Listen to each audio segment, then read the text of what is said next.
Bah. Welcome, ladies and germs, to the 8th episode of the Breakroom podcast. Brought to you by Corp Productions. No one is wearing pants. No, this is Fully Naked Podcast. Hello, everyone. Welcome to Well, the I'm not orgy. wearing any underwear.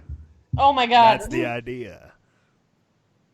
I'm wearing absolutely nothing, and I'm house-sitting for someone. Ponies don't normally wear clothes.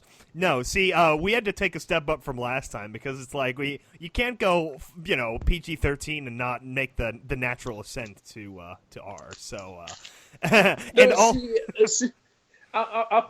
You can see that the numbers on our podcasts went up the moment that we had a girl on the podcast say that she wasn't wearing pants. that helped absolutely. And also because James has a proper OC profile picture now, but the leg brace drawing of the profile picture looks like a half chub zebra dick, so that's part of the reason too. Yeah, no, that is true. That is an unfortunate angle. No, that's a perfect for angle. that to be at. Amazing. Well, no, from what I can see, it looks like that the dick has a ring on it. Oh my god. Stylish. Yeah, so welcome to the Highbrow Podcast. Actually, before we started, we had a very good discussion going that we'll pick up here about family lineage, and James was describing his Afrikanerness. So, what were you saying about your family had to escape Zimbabwe, Rhodesia? It's not quite as bad as that. So I was saying my father's side of the family come from Portugal, my mom's side of the family come from England, but then went through Zimbabwe where my grandfather grew up, and then Botswana where my mother grew up, and then back down to South Africa. But my grandfather was such a fucking badass. So he was responsible for quite a fair amount of the mapping of Botswana. Specifically to animal territories, not necessarily with human stuff, but animal territories, because that was where he was. That was where he was an expert. He was. So what? So when they moved to Botswana, he became a safari guide. He very quickly became friends with the locals, to the point where and now keep in mind, he is a white guy. He was made a chief. Fantastic. That's is that like soft form colonization? How does that work? Okay, so the way that happened was so I don't know all the details, but from what I can remember, there was a wedding, and there was a wedding. I like it already. And that was happening nearby, and they needed a certain amount of chiefs to be present at the wedding, and they were one short, so they needed an extra chief to make up the numbers. So they made him one just to do that. Okay, there's something I've always been curious about, because every time I look at the map, I'm like, how or why? Like, what is the South African relationship with Lesotho? Like, is there a wall? Do you then have to switch to the other side of the road? Like, how does that work? Oh my god, you just became so American. Lesotho. Okay, the first of all. Became? I'm as American as it gets, bitch. That was pretty American. That's like saying... Not true. That's like saying... I'm more American than you are, Skybolt. Okay, don't challenge me. That's like when I hear Americans say Charlize Theron Charlie instead of Theron. Charlize Theron. It's Charlize Theron. Charlize Theron? Theron. Is that why she got chosen for No. frickin' Mad Max? Is because she was used to vast African wasteland? It's from Benoni. I can't do it. I actually can't do an Afrikaans accent despite being South African. But no, so it's Lesotho. Who I think they're one of like two or three landlocked countries that are landlocked by a single fucking country, like within. Yeah, it's like you're pregnant. Yeah, South Africa is pregnant with Lesotho. So what was that like? The one area that were like, not bother with actually munching up. I actually have no fucking clue about that. Are you kidding me? You're gonna you jazz think- me on frickin' pronunciation, which doesn't matter, by the way, and then you don't even know what the hell the country inside your country does? Okay, so let me explain how shitty South African history is. What we get taught. Okay. So, in South African schools, what you'll get taught within history, over and over again, is so you will get the full fucking rundown on apartheid. That is the main thing that you will learn in South Africa. Which, okay, to be fair, I think that in the 20 years after the Civil War, that was probably all that students were learning in America. No, we still learn it way heavily here. It's like, hey, did you know your great-great-grandparents might have been evil? It's like, oh, okay. But so you've got apartheid. You learn about the Rwandan genocide, and you learn about about the Cold War. Where's Rwanda? I'm literally looking at an African map. I'm sorry, I'm not too good at frickin' geography. Wait, is Rwanda in South Africa? No, God no. I think it's more towards the. God no. It's just south of the equator. Should be just south of the equator. All right, I'm looking at Central African Republic. Do I go up or down? Down. Okay. South of the Oh, I equator. see it. It's tiny. By Burundi. Yeah. Okay. Yeah. So we learn about the Rwandan genocide. We learn about apartheid. We learn about the Cold War. Yes. That is it. So we do not learn about African or South African mythology or folklore. We do not learn about the tribes that settled in the region first. You don't learn about Shaka Zulu. You don't learn about the Boer War. You don't learn about our relationship to Lesotho. You don't learn about our relationship to Namibia. All of that shit is omitted. So is it like Switzerland, where it's all within a mountain range and everyone's like, oh, look, there's the mountains where our baby country lives in? I think so. They genuinely don't teach us that shit. We have to go and find that out ourselves. Oh my god. I found out. So obviously the Afrikaans, the Afrikaans people, they learn about the Boer War from their parents, from their families. Okay, so what's the difference? What an Afrikaans person is someone who came with roads, like turn of the century Victorian, or? Okay, so an Afrikaner, they speak like this, yeah. Yeah. They're the Dutch. Okay. So you have, I'd say you have 4 or 5 kinds of South Africans, and that's pushing it. There's fucking like 20 or 30 kinds of South Africans, but I'm really generalizing here. So you've got the kind like me, the English. I'm very, very heavily English.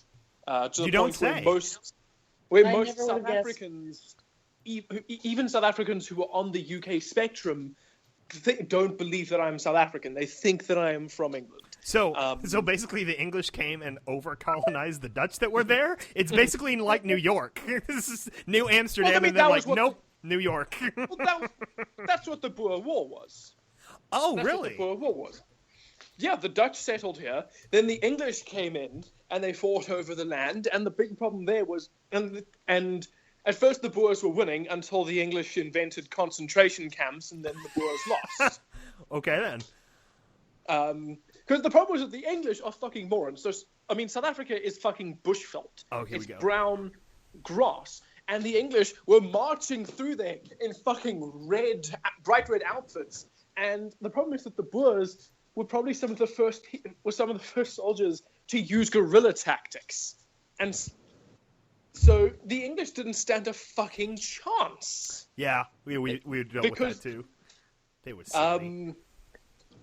But the problem was that they were once they realized they were losing, they opened up the first concentration camps and used them on the women and children, and so the Boers had to surrender. So fuck England. I'm sure James Kelly is on his way here right now to sit down. But see, you've got that first kind of South African, the kind like me, the UK guys. Then you've got the Afrikaans. They're descended from the Dutch. Okay. They're the people that that when you say white South African, that's what you think about. Is you think about the Boers, you think about the Dutch, the Afrikaans. Mm-hmm. So their funny accent is a mix of what this is it Swahili and Dutch then, or? Oh God, no! Swahili doesn't touch it. Swahili is not one of the South African languages. Okay, I'm sorry, I don't know. I'm going off of Halo knowledge here. Ignore Halo. Halo is lying to you. No. So you've got them. Then you've got the Indians. There are a lot of Indians in South Africa who migrated down here since, obviously, from what I can extrapolate, because it's easier to move around within the English colonies, and makes sense. Yeah, I can go to England. More shared it's far history. easier for me to get to England than it is for me to get to America, for example. Yeah, because what is it, Commonwealth realm? I'm not sure if either of you fall into that still, but it's like some kind of organization. Well, like America, we were a colony, but unlike America, we threw the English out slightly less hard, and the Americans were like, fuck you! Yeah, it's like we got out before, really, the English Empire even peaked. Like, peak English Empire was probably like 1920. Same for America, actually. We have a similar kind of ease of relationship with the Philippines until Obama screwed it up. We very kindly asked England to leave, and America started leaving brown paper bags full of burning shit on England's doorstep. Fantastic. That's the equivalent. So you've got a lot of Indians. Then you've got the colours. Who the colours? Sounds racist. No, so when we say colours, that is not a racist term. That's not. There is no. No, it's PC like saying term. mixed race, or no, mulatto. We don't. No one says mixed race when talking in South Africa, and that's not like a racist thing where there's just no one accepts the PC term. We all call them colours. Okay. And those are the people that you usually find down in Cape Town. Okay. So they're usually very Afrikaans as well, but they are mostly black. And there are some jokes about the colours. Okay. There are some jokes. Okay. But probably the best one is there are a lot of jokes at the expense of the fact that at the expense of their dental hygiene. Oh, so it's like the British. What there's the fucking see, I love a coloured woman. I've always had a thing about a woman who can smile and lick me at the same time. No. Which you can do when you have no front teeth. Oh, that's good. Okay, guys. Wait, what did you say? I missed it. I think it was a BJ joke. A coloured woman can smile at you and lick her and lick her lips at the same time because you can do that when you have no teeth. I'm moving very heavily into offensive territory. And then finally, so now we back out slightly. No, I don't find it offensive at all. I'm actually curious. This is actually hilarious. What? Yeah, I love You're this. not the one who'd be offended, Craddock. You're a white American, and I'm talking about... No, I'm not. That's the problem. White Americans get very offended over everything. So. I'm not white. And that's too. Yeah, so Wait, what? nothing applies to him. I'm not white. Do I sound white? You sound very white. He sounds ghoulish. It's like green, right? Greenish gray. So ghoulish. I'm actually,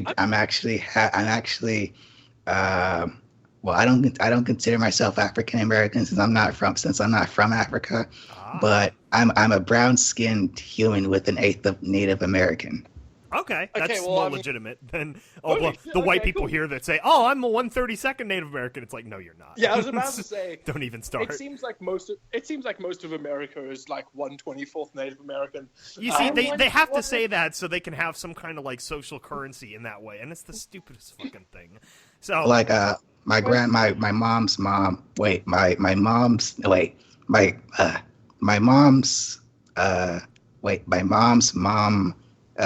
Grandmother was a Cherokee.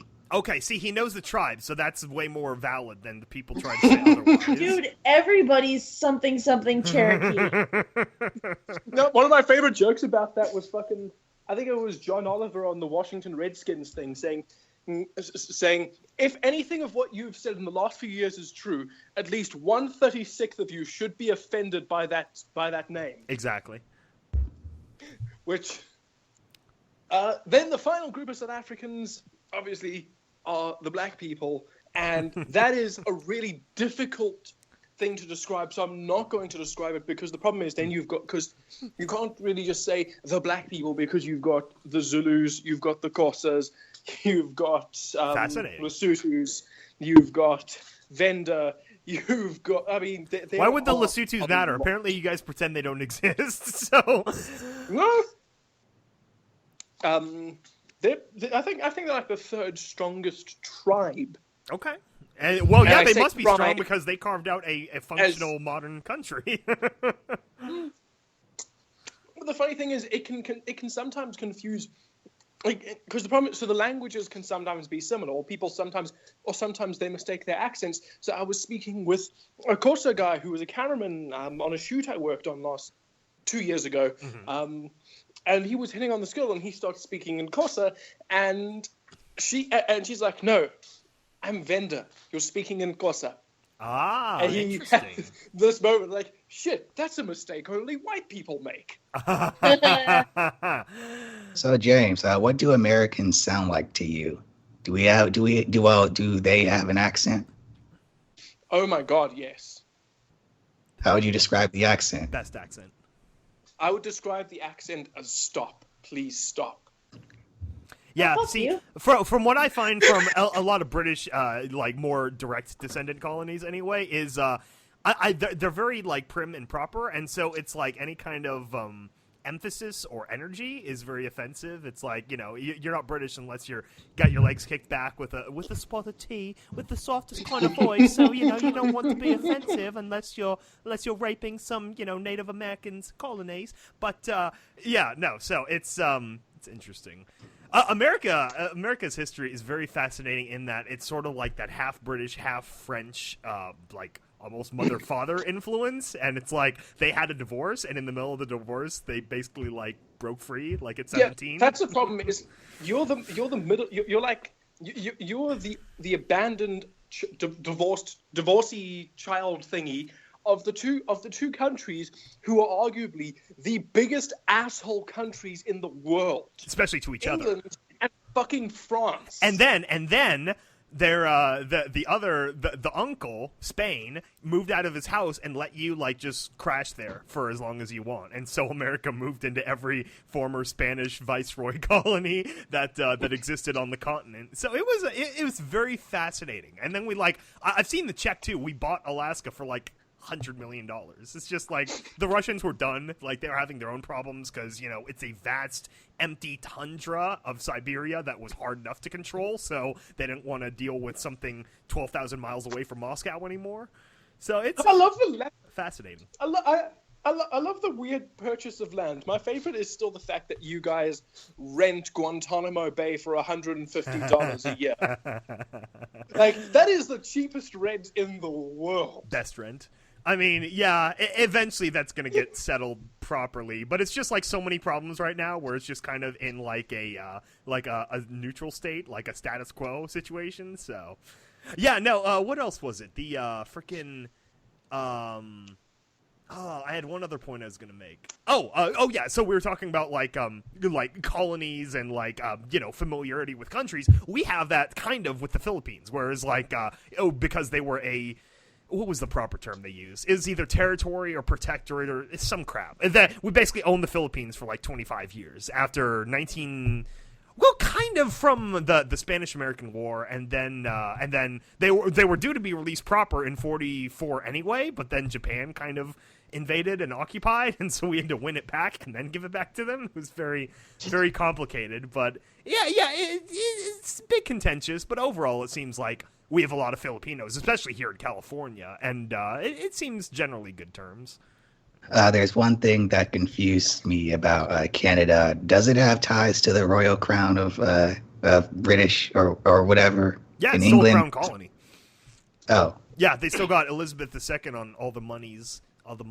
Canada basically is the is the Loyalist like subdivision. They were like, oh, but we want to stay with the British, so they just went further and further north toward the Hudson Bay Company, and a little bit of a stronger stronghold there, and so it worked out. They're friends. They're fine. So before we get Skybolt started on Confessions episode 5, before we get him started on Confessions episode 5, because that will take up the entirety of whatever's left of the podcast. Oh, hells yeah. Considering that the episode itself was longer than our podcasts usually are, but shorter than the engineer And I didn't get to talk about the engineer too much. We got freaking cut off at the knee, so I'm going to be talking whether I'm talking by myself. But before we let you go on that, let's talk about Wasteland Survival Guide first. Yes, that would be a good idea. Because we've released 2 episodes of the Wasteland Survival Guide since the last podcast, so you should probably go first on that. Oh yeah, so the I literally at least at the start, I took it at a very literal interpretation of, okay, we're making a survival guide. And so I started coming up, like, all these first chapters I've written are very, like, natural, like, survival-y type of chapters. And so, yeah, okay, I thought clean water, that's something essential and basic that we would need. And then some funny stuff for Needle Stitch to read, like having to drink your pee, because that's funny. I almost lost my shit with that. I, like, totally went out of character. I was like, drink your pee. What the fuck? Like, I'm well aware that that's something that you might need to do. Well aware.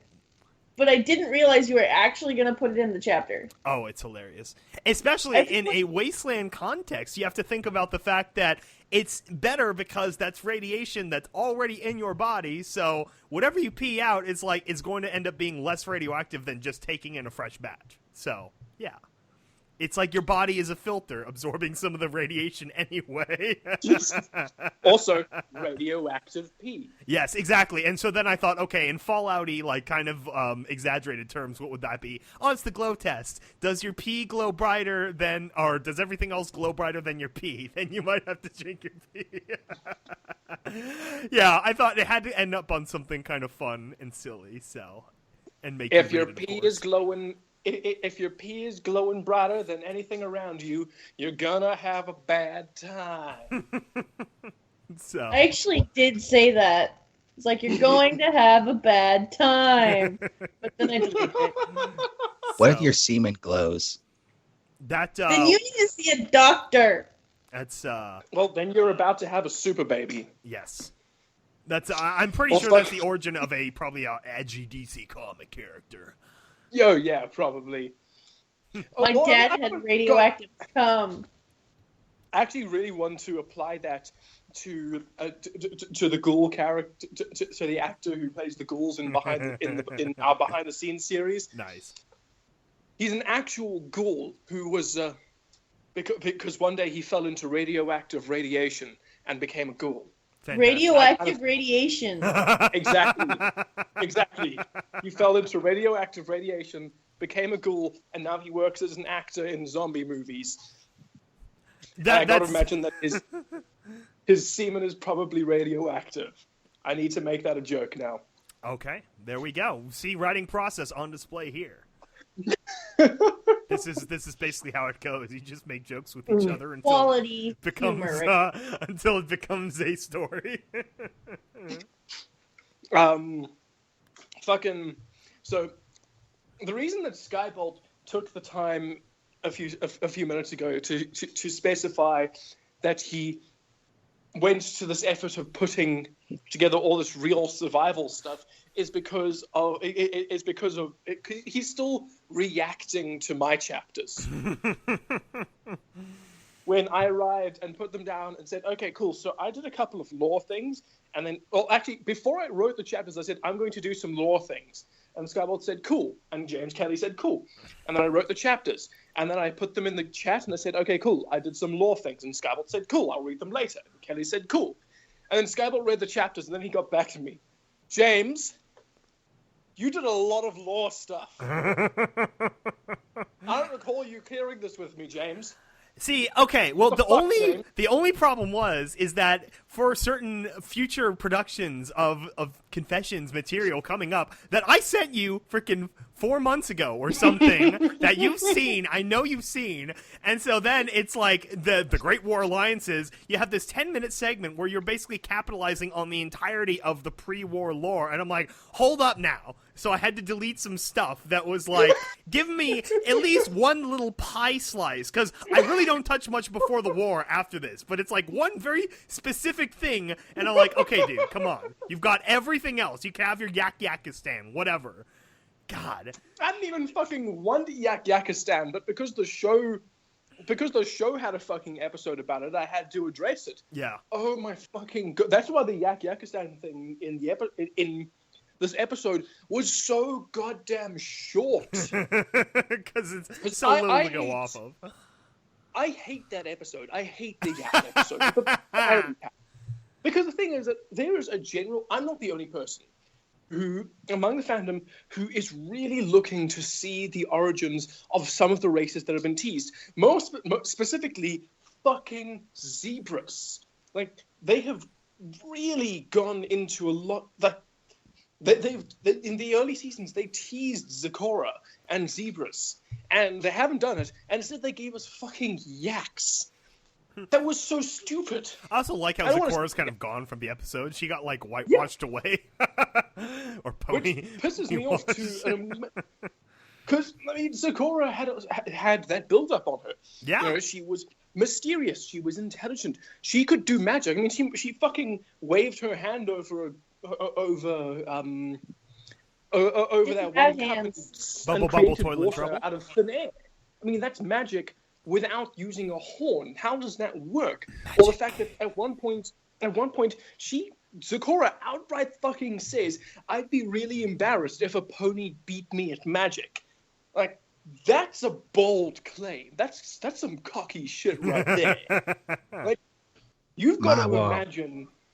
You've got to imagine just how much Zecora knows and how much and what the zebra culture would be like. Like, maybe is Zecora like just the standout person, like their equivalent, like the zebra equivalent of Twilight or Starlight Glimmer, like just this uber powerful magical prodigy, or is this how every zebra is? Like, but no, we got fucking yaks. Yeah, we got Yakistan. So the yaks got. I mentioned them as begrudgingly as possible and made sure not to include them in the war, so that we can never have to touch them ever again. It's almost like what the Fallout universe does with Europe. They're like, yeah, the European Commonwealth descended into total chaos, and so yeah, they're gone. They're gone. No. What I would love for them to do about the zebras is like bring in another zebra, and that zebra just constantly question why Zecora rhymes all the time. Oh, that would be hilarious. Actually, why are you rhyming? Stop it! Oh, that would be great. Nobody else does this. Why do you do this? I actually had this one headcanon. Like she's got a tick, like it's freaking Tourette's, but she has to rhyme. Well, I had this one thought that it was this that it was a self-control mechanism that like maybe Zecora was really powerful, but also really fucking angry all the time. So she rhymes. So like it's like an anger management thing where she just because when you rhyme, you've got to think about what you're saying. It kind of no, I've heard that in psychology. Absolutely. It's like fuck. Do you remember those? Do you remember those books that came out a few years ago? The Dragon Rider books, Aragon. That was it. Yes. Yeah. Where they had a similar thing with the Elven language, where if you say something if you make a promise or say something in the Elven language, you are bound to it by life. Which is why the elves speak so fucking slowly when they say something in Elvish, because they have to watch their fucking words. Is that like a magic thing or just a? Yeah, it's like because everything about their language is like this magical spell or some shit. So they speak to each other in that language, it becomes this self-restraint thing of like, okay, cool. I'm not going to lose my shit. I am not going to lose my shit. So the elves became masters of saying one thing but meaning another, so that they're not technically lying. What are they, Obi-Wan? Telling the truth. What I said could be true from a certain point of view. It's like, shut up. This is retconning. Oh my god. Before we get off that though, the magic language BS, that was my biggest problem with what is actually the worst sci-fi movie of last year, which was that stupid Ascension or whatever, where she's like talking to the octopus people. What's her name? The Lois Lane. And it's like, I hate that movie so much because it had the same problem as the damn Interstellar, which is like, once we have some little bit of knowledge, then magically it just like it changes everything. It's like, that's not how it works. Just because you understand the math behind something doesn't mean that the physics are possible at all. It's like general relativity. It's like, so we can basically manipulate time if we, approach it from certain vectors. And it's like, well, yeah, that would work if you had a spaceship that goes, 100,000 freaking miles per second. But you don't, because it's probably impossible. Or like time travel or all this stuff. It's like, as an engineer, it drives me crazy when people try to apply very highbrow theory to the physical world. It's like, that's not how it works. Your theory obeys the physical world, not the other way around. So it's like in Interstellar, she receives the fifth dimensional love magic from the tetrahedron of Michael McConaughey. And it's like, no, you can't suddenly build all of this magic, technology off of that. And so in the frickin' Ascension movie, you can't just learn some kind of frickin' coffee stain circle language, because that's exactly what it is. Frickin' coffee stains on some writer's script. And then that magically makes it so that you can control time. No. No. This is a big thing that pisses me off with science fiction. And then they'll bitch about lightsabers. They're like, you can't have a laser that just stops in 3 feet. But you can have the freaking magic language that lets you control time, and that's going to get all these awards for being record sci-fi. It's like, no, it was a crappy movie. Well, to counter what you're saying about the lightsaber, it's not really a laser. You could argue that it's actually charged plasma, because you can't control plasma if it's engulfed in a magnetic field. That's I came across a science like that where scientists were able to actually manipulate. I'm going to stop right here because it seems every single podcast lands on Star Wars. Every single one. It's nothing against you, Krellick. It's just every single podcast lands on Star Wars. Which is really ironic because this is sort of a valley in terms of Star Wars fandom right now. It's like, I love Star Wars, so don't get me wrong. Like, I love Star Wars, but I can only talk so much about Star Wars. She's had enough. Yeah. Like, Skyball, I'm gonna make sure to come to you about the sci-fi stuff because I wanna include that in my stories, and I don't want to hit any points that you mentioned about what's wrong with sci-fi. Your stories, Krellick. Don't worry. No, what you should do I do not criticize in-house. That's for just sure. to piss him off. So I am fighting invisible internet people right now. No, to be fair, so the fucking blockbusters become a pain in my ass on a very regular basis. Star Wars especially, because this is the problem about going to a film school. Oh yeah. Because it's not just the students during break that bring it up. No, the lecturers will bring it up as well, and the lecturers will now talk about this relative to what they're teaching you. So you will hear actually Star Wars wasn't too bad, though Rogue One will probably be a big feature. The worst two were Captain America: Civil War and The Revenant. Yeah, The Revenant. Especially because I was doing my cinematography course at the time, and of course cinematography in The Revenant was fucking amazing. But oh my God, my lecturer did not shut up about it, and the same went for every other student. And when it was time to talk about movies or discuss movies, every motherfucker stood up and they're like, Captain America: Civil War! Yes, it's a good film, but shut up, please. And January is the worst time because it's fucking Oscar season. Oh, absolutely. Oscar season at a film school is fucking horrible because you've got the two camps. You've got the one camp who are saying no, we've got to watch this. We've got to you've got to religiously watch every single film that's up for the Oscars, and you've got to wake up for the Academy Awards because in South Africa it's fuck early for us. And lose a couple of hours sleep, go do this thing, and then you've got the other camp who are like the Academy Awards are overrated. Why would we give out awards for this shit? It's such stupid bullshit. I don't like fun. I don't like anything. I'm cool. Well, the Oscars don't like fun either. I watched one Oscar start to finish, and it was the one with frickin' James Franco and what's her name, Catwoman, and I was so bored out of my mind. And they were so busy, Oscar baiting on stage that I just had to turn it off like 45 or like 2/3 of the way through. Oh, I do have a big problem with Oscar bait, but there is still a thing of like there needs to be a balance of. I like the Oscars. I like that we're giving these awards out, but at the same time, and it's important that we recognize these because that we recognize excellence because it continues to push people to strive to better themselves. But on the other hand, no, too much hype, and the Oscar baiting is a problem. Like most of the Oscar films genuinely start to feel unappealing to me.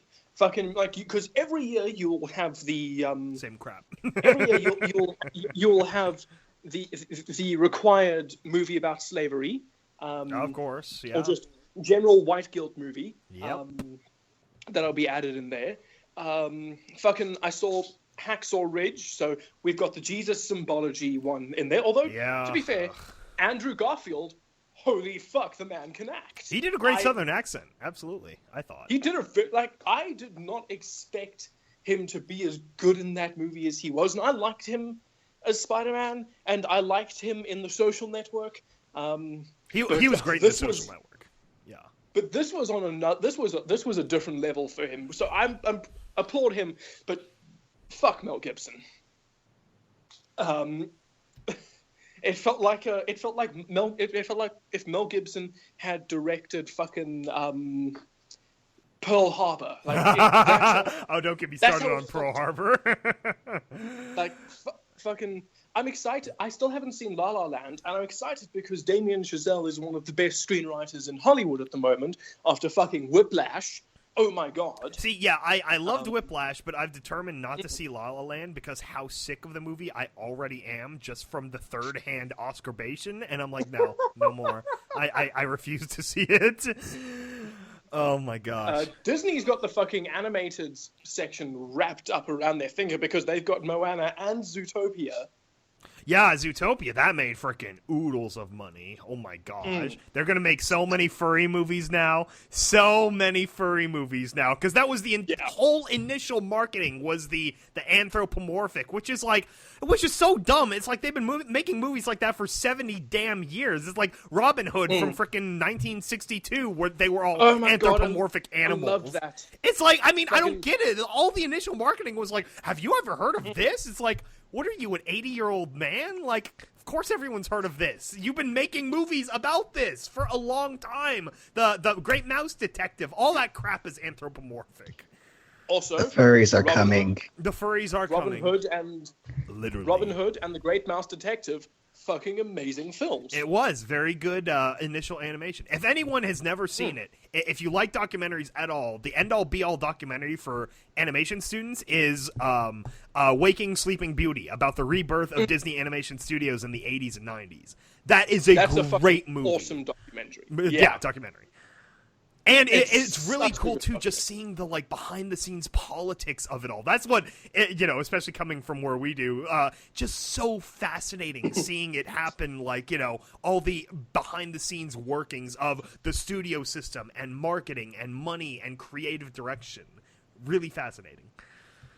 See, I have a lot of respect for fucking... I know this is a weird thing to say to the public, but I have a lot of fucking respect and admiration for producers. PGAs and directors who can produce. Like we do. I know on this podcast we and by we I mean Skybolt give Rooster Teeth a lot of shit. Yes. For becoming as corporate as they have, but on the other hand, that's what they needed to do to grow. And you do. Do we have a RWBY Volume 4 hate session yet? Because I'm all ready for no, one. I haven't seen the episode. I haven't seen today's either, but I could give my opinion of everything but the finale. I lost my first sponsorship, but I have Rip. many fucking negative opinions on this so far, including a long monologue explaining to people what static character development is, because apparently no one seems to recognize it. In short, it's when they pretend to develop a character, but really all they do is tell you something about the character that you already fucking knew.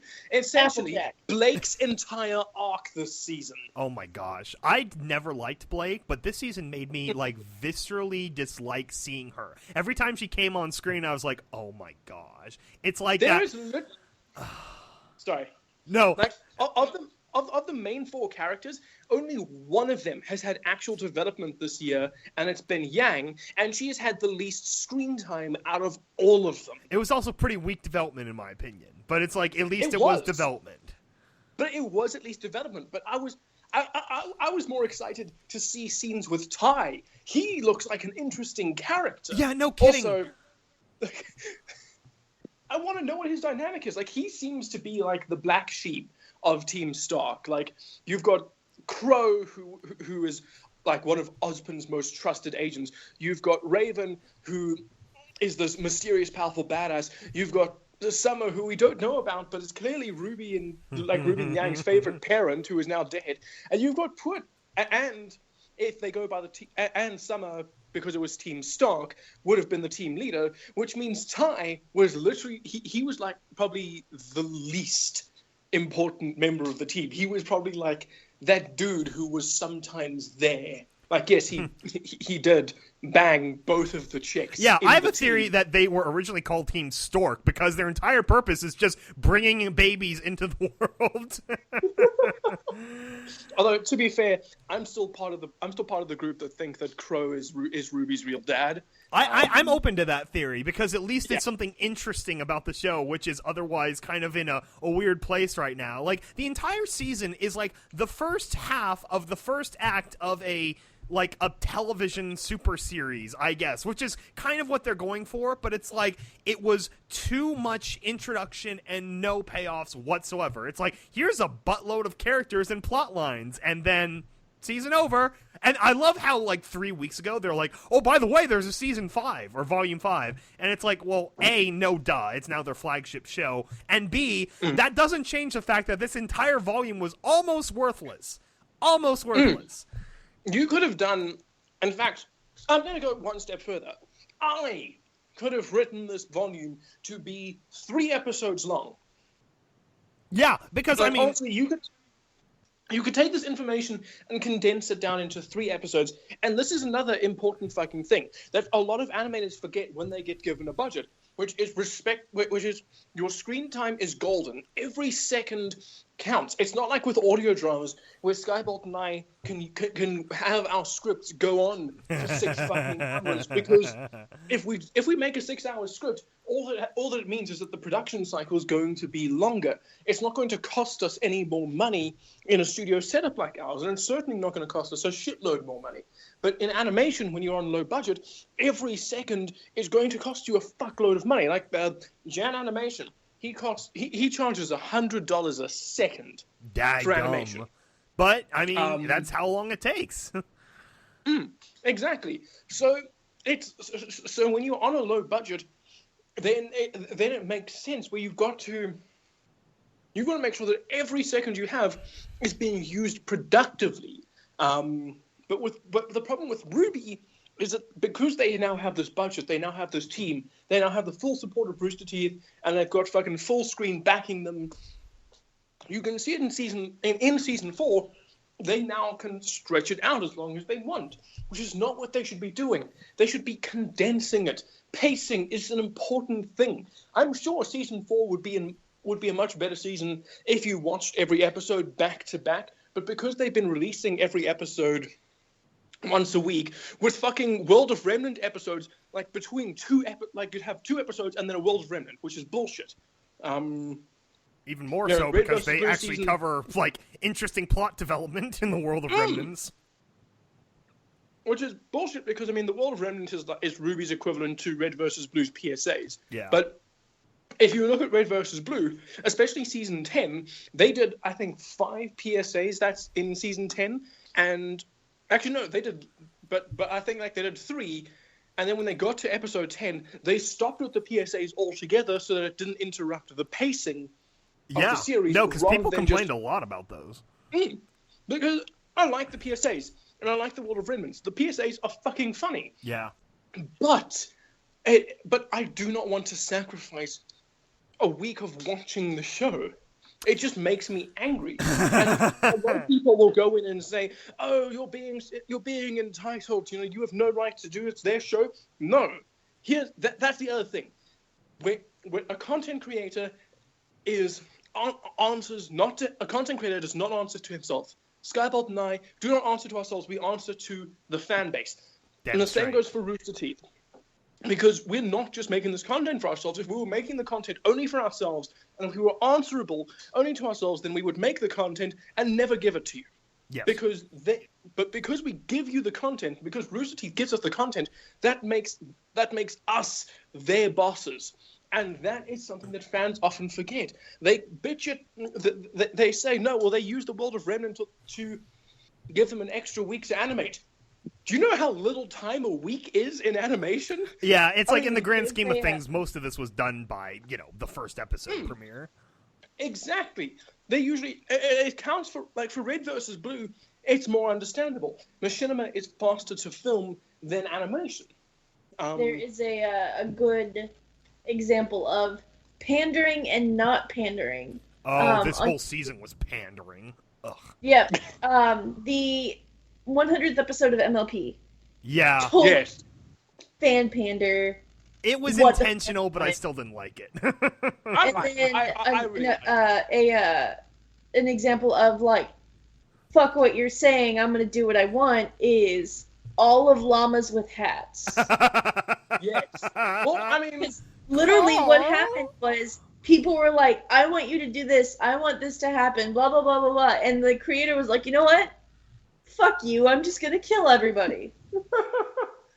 Llamas with Hats, like the second half of it, is one of the best commentaries on the relationship between the audience and the creator that I've ever seen. Where you've got the whole, because I mean, the audience was asking him after episode 4, where he did the nuke and the faces, like, do it again. Like, I can't do that again. I mean, I can't get bigger than that. How do you get bigger than that? And you see it in the show where they're like, that's all you did? I mean, the last time you nuked a thing, and he goes fucking crazy. That's the Modern Warfare problem also. It's like wait, what is the Modern Warfare problem? The Modern Warfare problem, when the games were first releasing, was then every game had to have its big, shocking moment. And so for the first one, it was that Mexico they nuked or whatever? I don't know, someplace got nuked, and then your character dies. It was the Middle East. Okay. It was somewhere in the Middle East. Okay. That was a great moment. I really loved that. Yeah, see, but again, then they have to top it. And so then, all right, we got to be more shocking and then kill another character that you don't have any relationship with. And so then in the second one, it was no Russian. And that one was great because it had the extra controversy, and actually at that point in time, controversy was a big driver for games. Like, I almost said Rooster Teeth. Rockstar, it was like it drank controversy like an energy drink to get the Grand Theft Auto games into the mainstream. I'm almost positive that the entire hot coffee controversy, they started it just for the market. Yeah. And, like, yes, they lost a lot they lost the lawsuit, but they made so much more in money. Like, Rockstar do not give a shit. No. I mean, you look at Grand Theft Auto 4 made a buttload, and then 5, I mean, holy cow. But then, see, that's the thing. That's where Rockstar's ethics are probably some of the best in the industry, where they do what they want, and they do it fucking well. Yeah. And, like, there's that thing of, if you're going to fuck up spectacularly, or if you're going to do something that's going to piss everyone off, do it to the best of your abilities, and that's what Rockstar did, and they make so much money off it. I mean, which is Jesus why Christ, at some point GTA Half-Life really, really need to just put out a third episode because it's become such a meme. It's like, I don't think they ever will at this point, but it's like, if they ever did, it would be so fascinating to watch the global, the internet fans going crazy and the haters going crazy and the normal media and the games media. It would be so crazy to actually see them release a Half-Life 3. Especially if it were, like, really subpar. I thought Half-Life was just a game. No, it's a opinion religion, is still actually. You can find its followers all over the internet. Yeah.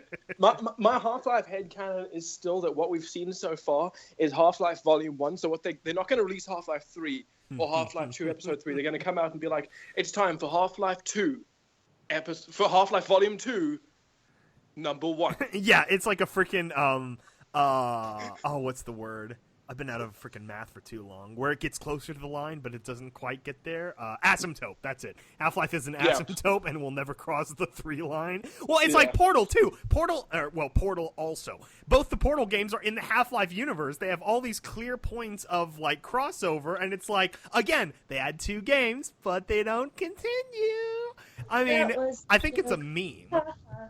Yeah, no, it is. I mean, when Gabe Newell did his AMA on Reddit, one of the funniest things I saw was that most of the people did when they listed their questions. Question 1, blah, blah, blah. Question 2, blah, blah, blah. Question 2A, blah, blah, blah. Question 2B. If people listed their questions, I don't think I saw a single someone post who listed number 3. Oh, that's great. I freaking love that. Someone asked him about Half-Life 3, and his response was, "We do not speak the number 3."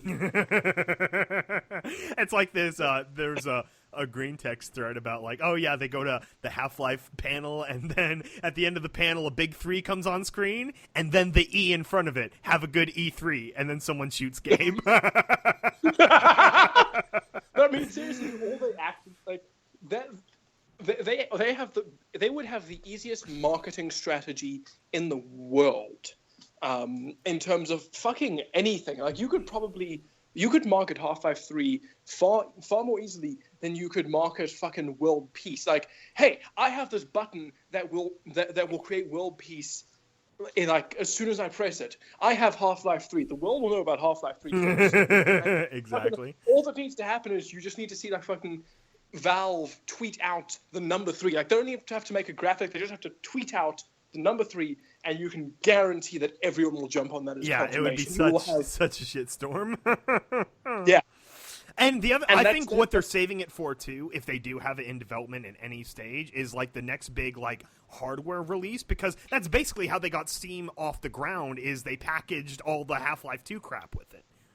Because initially, Steam was, like, it was a slow rollout. There were, like, 2 or 3 years where people were like, nah. They didn't like having a central PC master race pipeline. They were PC gamers are like freaking ANCAPs, where they all carve out their little, like, plot of land on the internet, and anyone that violates their NAP, they freaking launch a nuke at. They're like, no, master race. This is my domain. I'm a PC player. PC which is a slight problem, because for things like Origin and Uplay, which are, first of all, fucking terrible services, but also because I mean, they go out of their way to separate us from that thing. Like, well, isn't Origin owned by Ubisoft? Like, of course it would be. No, terrible. Uplay is Ubisoft. Origin is EA. Oh, okay, so yeah. But like sense. when they had when EA did the fucking when Ubisoft did the that free weekend for The Division, and so I thought I'd jump on and see if the game was actually any good. I only made it 30 minutes in before giving up because the story was non-existent, by the way. Nice. But you download. I didn't buy that. I got it off Steam. I downloaded it. I opened it, and it fucking redirects me to Uplay, and I have to go through all of these bells and whistles and hoops to sign up with Uplay. Terrible. To do an update, to do this, to do that. To fucking it made me restart my computer, and all I'm thinking is, God, all I wanted to do was immediately turn off Uplay and go play fucking anything off of my Steam library.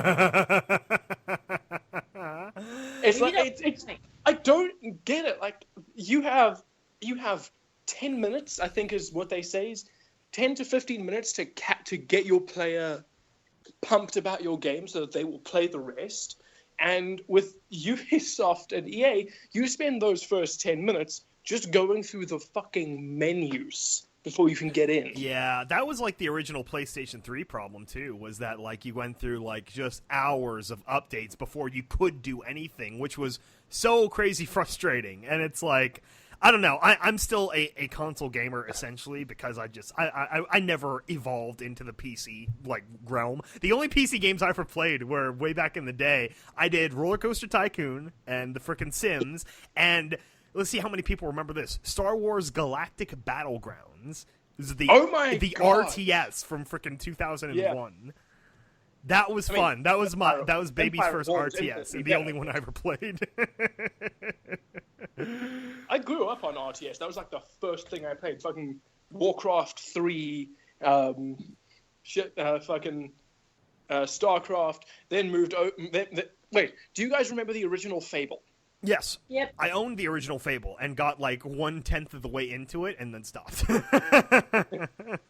Wait, you owned the original? Wow. On Xbox One. Original. Damn it. Freaking Xbox. I didn't own most of my games when I was a kid. I was in that scenario where that one kid would always pitch up to school with a hard drive full of games his brother had pirated, and he would just hand it out. That was how I got into Red vs. Blue as well. Yeah. Was he had that and South Park on his hard drive, and and you bring your computers. It's like, okay, cool. Here's Fable, here's Warcraft, here's Dungeon Siege, here's Star Wars. Here, check this out. Puts on Red versus Blue. Oh my god! I know, right? Oh man, that was the golden age. Is the Halo 2 online multiplayer days? Because my biggest problem, and again, this is like remember the '90s, but I still pisses me off that now all of the games these days are engineered in such a way that you really can't play couch multiplayer, split screen anymore. It's like, yes! Why do you even have that? The fuck? I know we bitched about this on the old podcast, but it's like, why even have multiple controllers per system? I mean, that's basically how it is they're trying the Apple, techno-communism approach, which is there's only one choice, and this is the only choice you get to choose, or you go live in the wilderness. And I'm like, Halo 3, and even I think most of the Halo players would probably argue Reach, was like the pinnacle of you could do couch-to-couch 4-player, or you could play online in a, complex, like, you could Forge World and I'll meet up online or whatever. And I'm like, there's no reason you have to choose. For what, some bullshit frame rate thing because the PC damn Ancapistans want it that way? It's like, no, I don't give a crap about professional play. I'm not going to go into the MLGs. Exactly. Like, my 10-year-old brother and I still pop in Halo Reach. That's why I kept my 360. My fucking favorite. So I've got the PC copy of Halo Combat Evolved. Oh man, yeah. So I still have that disc from when I was a kid, and I have looked after it since then. And this didn't even come in a fucking box. This came in one of those fucking in one of those really small sleeves. Oh man, that's like barely bigger than the disc. I've still got that. Still got the fucking with the CD key pasted to the back. Yep. And fucking one of my favorite things to do, which I was so happy when I discovered this as a kid, was when I went to school. I plugged in Halo and I installed it on one of the school computers, and there were like 6 or 7 other computers there, and I'd play it, and then my mates would be like, "Hey, what are you doing? We want to play this too." I'm like, "No, man, I've only got the one disc." And then we're like, "No, but why don't you try and put the disc in? Like, just leave the game running, see what happens." And we're like, "Okay, cool." So I left the game running. I took the disc out, the Halo disc out. Yeah. And the game kept fucking running. And I was mind blown that this was a thing. Yeah. So we've now had 7 kids sitting in the computers, landing Halo off of one disc that we just shared. That was and like no one dared to log out. That was like the Napster age of the internet got ahead of DRM before DRM could figure out what was going on. That was a golden time. That was a fucking. I still do that with my little brother. Because we still only have that one copy of Halo Combat Evolved. So I still do that with it. It goes into his computer and it goes into my computer, and we fucking run it like that. Yeah. Oh, It will God, never be better than miss that. Yeah. And also, because Halo Combat Evolved, the multiplayer was a lot of fun. Like just Absolutely. sniper rifle or pistol. You go with the pistol. That's how that's how I got into Halo. Oh. I went to this freaking like lock-in like a church school thing, you know, where when I was in elementary, freaking 5th grade or whatever. And yeah, we had like 8 Xboxes all daisy chained together, and we were playing 32 on the coagulation map, big team battle. It was probably the best time of middle school. You know, middle school always sucks, but that was the best day. Oh, man. Oh, coagulation! That was the Halo 2 version of Blood Gulch. Yeah. Oh man, endless love. I love how so many Nostalgia people. train. I love how so many people say that was their first. That was their first Halo map was Blood Gulch or coagulation. Yeah. I was like, I was so pissed off when it didn't return in Halo 3 and Halo 4. Yeah, I mean, you know, frickin' Valhalla wasn't the same. It was its own map. I do not consider it a proper successor of Coagulation. No, it wasn't. Like, I liked Valhalla. It was fun in its own way. Visually speaking, it's a cool map. There are a lot of interesting locations, but Blood Gulch and Coagulation just have that special place inside my heart. Yeah. Technically, it also made a return in Reach in that one Forge World. Yes, that was Forge great. World.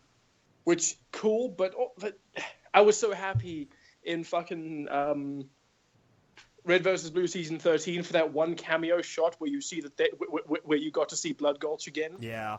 I always, really for me, that was the peak forging was in Halo 3 when they first rolled out Foundry, that, big empty warehouse map. I built so many variations of Foundry that it was ridiculous. Fuck, I miss those days so much. Stitch is completely sick of our Halo-ness. Again, I'm really into the Halo community. I obviously cosplay Cortana. I go to opening events. I go to gaming events. I go as a cosplay person, and she's like, I'm sick of Halo too.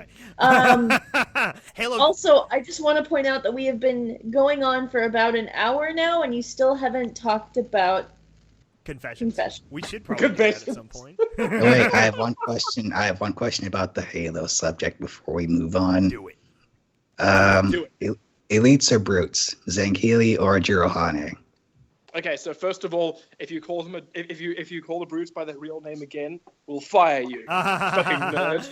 We'll fire you. God, Krelak, you're such a nerd. See, Krelak, nerd. I knew. I like I knew being a nerd. I knew that too.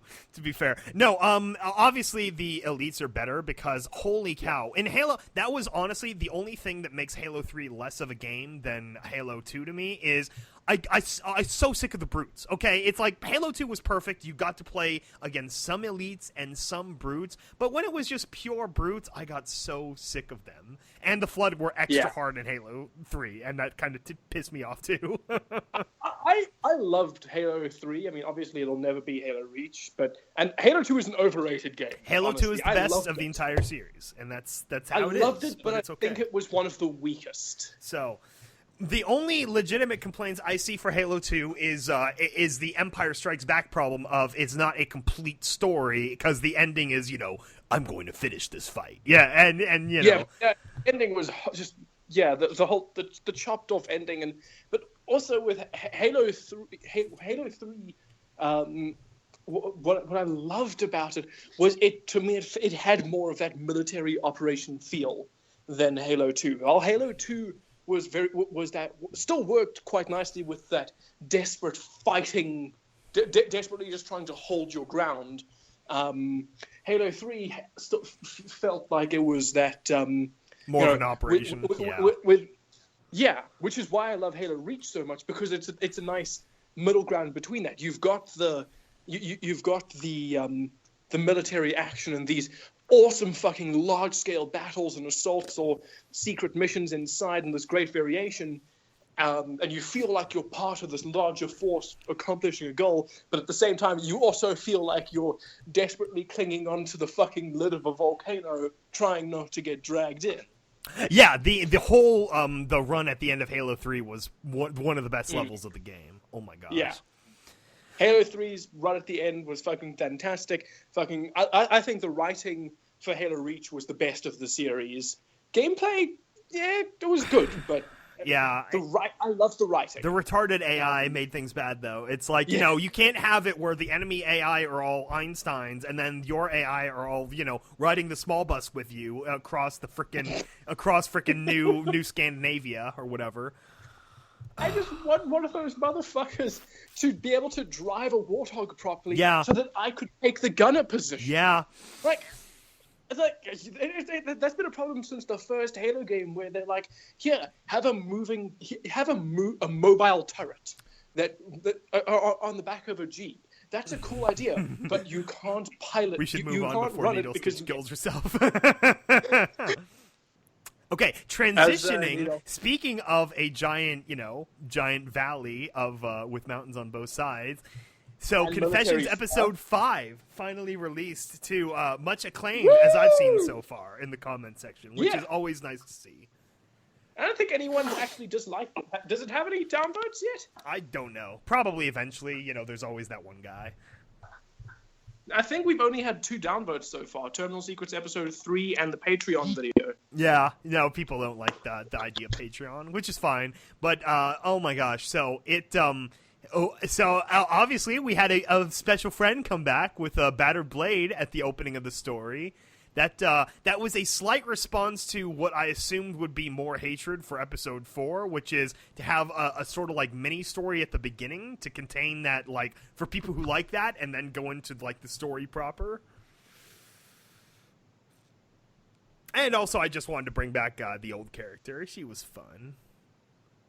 Oh, yes, Miss Battered Blade. That was nice to have her back. And like a fucking samurai sword and shit. Yeah, no, it was fun to actually, like, draw her up and, like, her full body and character, and I put her in the little, so that armor's inspired by the Riley's Rangers from Fallout 3. And yeah, her cutie mark, and it was just so fun to put all that effort back into her and really bring out that story, because it was I'm not sure how many people figured out, but basically I was getting into Attack on Titan over the writing of episode 4 and 5, and so you've got like the wall in episode 4 around Mare Island, and then in episode 5 you've got the triumvirate. You've got Sandstone and Armature and Carmina, which are very, very thinly based on the main characters of Attack on Titan. So it's and also explains what happens to them in the end, considering that influence. Yeah, no, it was it was cool. And actually a lot of so obviously I draw from a lot of sources of inspiration, so this is very much like a New Vegas, like, the Confession story also, is that I put in the Southwest. It's based loosely on, you know, the idea of the entire American Southwest is littered with all these old mines, because they've got, you know, silver deposits and gold and all this crap in the Rockies and the Sierra Nevada mountains. And so then, naturally I'm like, you know, that's the perfect place to just, you put a door on it and you've got yourself a freaking bomb shelter right there. And then you add in the earthquakes, and for instance, people more like, you know, Cali-centric like me would have recognized some of those inspirations, like the whole Delta Pass situation being, you know, leading to the cannibalism where it naturally did, is almost entirely Donner Pass, sweetie. It's entirely based on the events of the Donner Pass. Yes, exactly. And so that's actually how the episode started. It started from that frame of trapped in the cave and having to eat someone, and then I actually worked backwards from there. Only you would start your script with from cannibalism. Eating something. Yes. Yeah. That's how I got my OC. My OC came from Holocaust. Absolutely. How much did the Holocaust?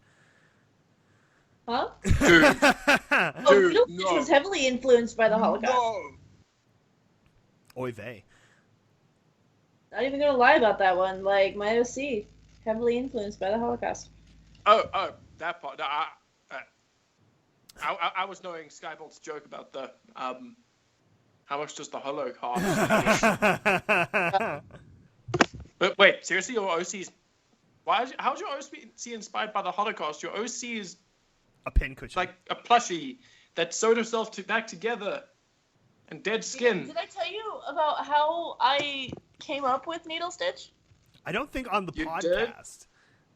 Oh, okay. Well, basically what happened was I was in high school at the time, junior year, I believe. I was in my math class, and I was ahead of my class. I had done all of my work. I had finished the tests that I needed to do, because my school was heavily based on testing, because I don't do homework well, but I test really well. So if they give me a test, they can usually pass it. I was also really getting into MLP, and the only reason why I continued to watch MLP was because of Vinyl Scratch, because I saw Vinyl Scratch. And I thought that she was going to be a main character and not just a background character. I was wrong. I ended up watching the entire first and second season because I just wanted to see more of this pony. She's basically a living embodiment of the iTunes logo. Yep. So I was sitting in class, and I had this piece of paper, and I asked my teacher, I said, "Hey, Libby, would it be okay if I just draw?" And she goes, "Yeah, that's fine. You've got all your work done. Do whatever you want. I don't give a shit." I said, "Okay, cool." So I'm sitting there, and I'm drawing, and I end up drawing Vinyl Scratch, and she's not colored or anything. And I look at her, and I was like, "Oh, this is kind of cool. I feel like I'm gonna draw her, or I'm gonna color her." And I was very limited on my colors because this is a high school junior class. You know, you're not gonna have a lot of color crayons or color pencils or anything. So I didn't have very many shades of blue, so I was like, you know what, fuck it. I'm gonna give her black and red hair because at the time I had black and red hair. Edgy. Like 3-6 edgy, however the meme goes. Yeah, whatever. At the time I had black and red hair, and my favorite color was purple, so I decided to color her purple instead of white. And my friend Luke was like, "Oh, that's your OC," and I was like, "No, this is some bullshit right here." I was like, "No, this is some bullshit right here," and he goes, "No, that's your OC. That's Needle Stitch." And I said, "No, it's not." And then my next class was history, and we were learning about World War II, and we were watching a documentary about the Holocaust. Naturally. And after that documentary, we also watched a documentary about Frankenstein and like things like that. So I drew stitches on her, and then I drew the really shitty cutie mark that she originally had, and I slapped it down on the table, and I went, "That's my OC." And he's just like, "Okay, apparently Holocaust gives you ideas. I don't know if I should be worried." I was like, no, it's cool. And so for about 2.5 years, I want to say, she was black and red and purple. Nice. And as I got more into the MLP community, I started to realize that black and red is a faux pas. And I'm like, I don't know what to do about this. So my friend Kat, she was nice enough to redraw Needle Stitch. And she gave me about 7 different versions of what I could choose from. And I said, I don't know, I really like this one. And she goes, no, you don't like that one. And she goes, hold on. And she does up a whole new version. And it's the all purple version that she is now. And she goes, I'm going to change the eye color. And I was like, no. The eye color is going to change. That is the one thing that I don't want to change, and that's the bright green eyes. And she goes, why? And I was like, because she's all purple. You change her eyes to purple, she's going to be monochromatic and boring. So. Nice. Yep, and the backstory just kind of, I was like, okay, I have to have a backstory to explain why she has stitches. There you go. And, that's a great way to work backwards. I did the same. Yep. So.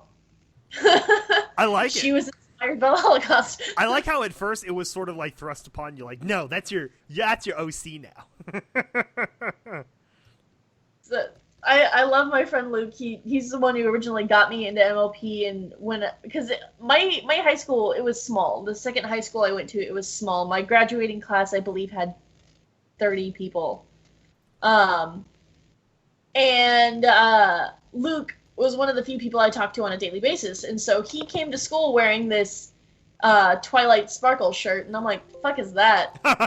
And he goes, "Oh, it's Twilight Sparkle," and he starts explaining to me what MLP is. Oh my god! And I was like, "That's stupid." And he showed me a picture of Princess Luna. He goes, "I think you would like this one." I was like, "Oh, it's a pegacorn." Yeah, because He's like, "No, it's an alicorn." I was like, "No, it's a pegacorn because it's got Pegasus wings and it's got a unicorn. It's a pegacorn." He goes, "No," and so I pull up my phone and I start Googling what this creature is, and it even said before the alicorn name was like canon, Lauren Faust referred to them as pegacorns, and that pissed him off so much. No, exactly. I think the alicorn name is a fan thing that the show adopted and then trademarked. It is. Yeah. No, as far as I know, it started on frickin' /MLP or whatever. Or as most things do. As most things do. That's how I discovered 4chan, was because of MLP and researching the history, which is the strangest frickin' backward ass like internet, transitioning. Right? I did a 10-page essay on MLP because my teacher told me I couldn't do it. Fuck the police. She goes, no, because I originally wanted to do it on, she said, tell me about something that I don't know a lot about. Nice. So that was what my senior paper had to be. It was, I had to pick a subject that my teacher didn't know a lot about. And I said, okay, well, what can I do? So I started, thinking about various subcultures, like the furry subculture, pony subculture, things like that. And I said, hey, Candace, what if I wrote a paper on My Little Pony and the Brony fandom? And she goes, well, I don't know a lot about that. I don't even know what the fuck a Brony is. So but if you can manage to stretch that into 10 pages, I will give you full credit and you will finish this class. Like, I will give you the rest of the credits that you need to finish this class. Nice. I said, okay. And she goes, I don't think you can do it because there isn't a lot about My Little Pony. I was like, challenge accepted. Go fuck yourself, kids. I'm going to do this. And so, so beautiful. I sat down and I originally started with, okay, how did MLP start? And it started as a joke. Because someone made a list of the top worst animation, like modern animated series, like on TV at that time, and MLP was one of those at the time. And so people started like just sending him pony pictures to piss him off. Yes. He's just like, they're just like, stop, this is annoying, stop. So it came, with Join the Herd, Love and Tolerate. Oh wait, do you mean Radio Graffiti? No, it was what was Radio Graffiti. It was like, it was some other dude. It was like this animator critic dude. Yeah, no, exactly. I mean, that's how the fandom started, was some guy wrote some, like, really bitchy article, like, oh, this is the death of animation. Someone brought back another toy commercial from the 80s, and it was just so vitriolic and, like, intentionally, like shit-throwing, that then everyone on 4chan's CO board, the cartoons and comics board, they were like, man, this is a really, like, pissy article. It's like, and so then they all started watching, like, episodes to see if he had a point, and then they started the memes, ironically, and then, goddamn, we had no idea what would come of that. Wait, back up. MLP started They started the memes? No, the MLP CO board started because of somebody getting pissy about animation. Exactly. I wonder every day if that guy sees a pony on the internet and he's like, oh god, what did I do? Like, that's gotta happen almost every day for him now. Yeah. Oh my god. So it's still one of those really people really were like, this is actually a good show. Yeah. I actually kind of like this show. Yeah, Holy and it was shit, like the whole new sincerity asshole. thing where it's like, yeah, a bunch of freaking, hardened 4chaners were like, oh, this is kind of nice and fun and friendship. That's not what So They put down their Pepes for a second and started making Twilight Sparkle memes. Right? So I was already kind of familiar with cringy bronies at the time, even though this was still when the fandom was in its infancy. Because this was my senior year when I had to write this, so this was maybe 6 to 8 months later after I had, made my MLP character. But I was still kind of familiar with cringy bronies, and specifically this one that I had seen on the internet. It was this guy who did his own article about MLP, and it kind of just made me like, ew, oh, gross. So I intentionally avoided being like that because I didn't want to be an internet. Yeah. So I talked about go this. ahead, Needle Stitch. Sorry. I talked about this for a good half an hour to 45 minutes. That's how long it took me to present my findings and counter any arguments that may have been brought to me. Science. And people were legitimately curious. They're like, wait, so this is a thing? This is a thing? People are into this? And I was like, yeah, like Luke over there likes MLP, and he's sitting there with a shirt that has Pinkie Pie on it. It's got like balloons and shit all over it. I was like, yeah, Luke's into it. And they're just like, oh, cool. Okay. Well, I might have to try to watch it. And then the cancer spreads. Here's the thing that happened with me in high school. When I told people in high school that I liked MLP, like, that did not go well. No. You keep that. No, it usually doesn't. I'm also a girl, and the reason why I had to watch MLP, like, I didn't really want to watch MLP, but my little brother, who was 5 at the time, I want to say, I had to watch him while my mom was at the hospital, and he was really into watching Netflix. He just wanted to binge anything on Netflix, and he wanted to binge MLP at the time. Naturally. So I was stuck watching it with him, and, like, what am I going to do? Tell a 5-year-old no? Like, he'll start screaming. Yeah. No, that's it's nice. I'm not sure if I ever talked about on the. Or you go ahead first, Carl. I keep him waiting. I'm sorry. Okay, what I was going to say is, like, yeah, I got called a bunch of names when I told people that I was into MLP. Yeah. But with the episode with when Twilight fights T-Rex, next time someone says MLP is for girls, make sure you show them that particular scene in the episode, and you tell me if that's for girls. And they killed a pony. They killed King Sombra. Yeah. They didn't kill King Sombra. They blew him up. Yeah. Like, you which killed him. Disintegrated him. Well, no, like, you saw his fucking horn get shot away, which also, in the fucking Sombra origin story comic, that's how he gained control of the Crystal Empire, was the Alicorn who was originally in control of the fucking, of the Empire. He blew her up. Nice. He fucking blew her up in the comics. It was graphic. I like it. For My Little Pony. I like mine better, but I still like it. So does anyone... yeah, you love yours. I love mine. But the problem is in your head, Karen, they did actually sing all of their parts. Like, that wasn't a musical interpretation of what happened. That's just what they do. In your mind, they literally did that. Like, just in that period of time, everyone was going through a phase where they sang in metallic opera. Yeah. No, I love the fact that I was able to exert my headcanon onto the entire fan base through the greatest piece of metal that the Brony fandom ever created. So, I'm very very humble about it.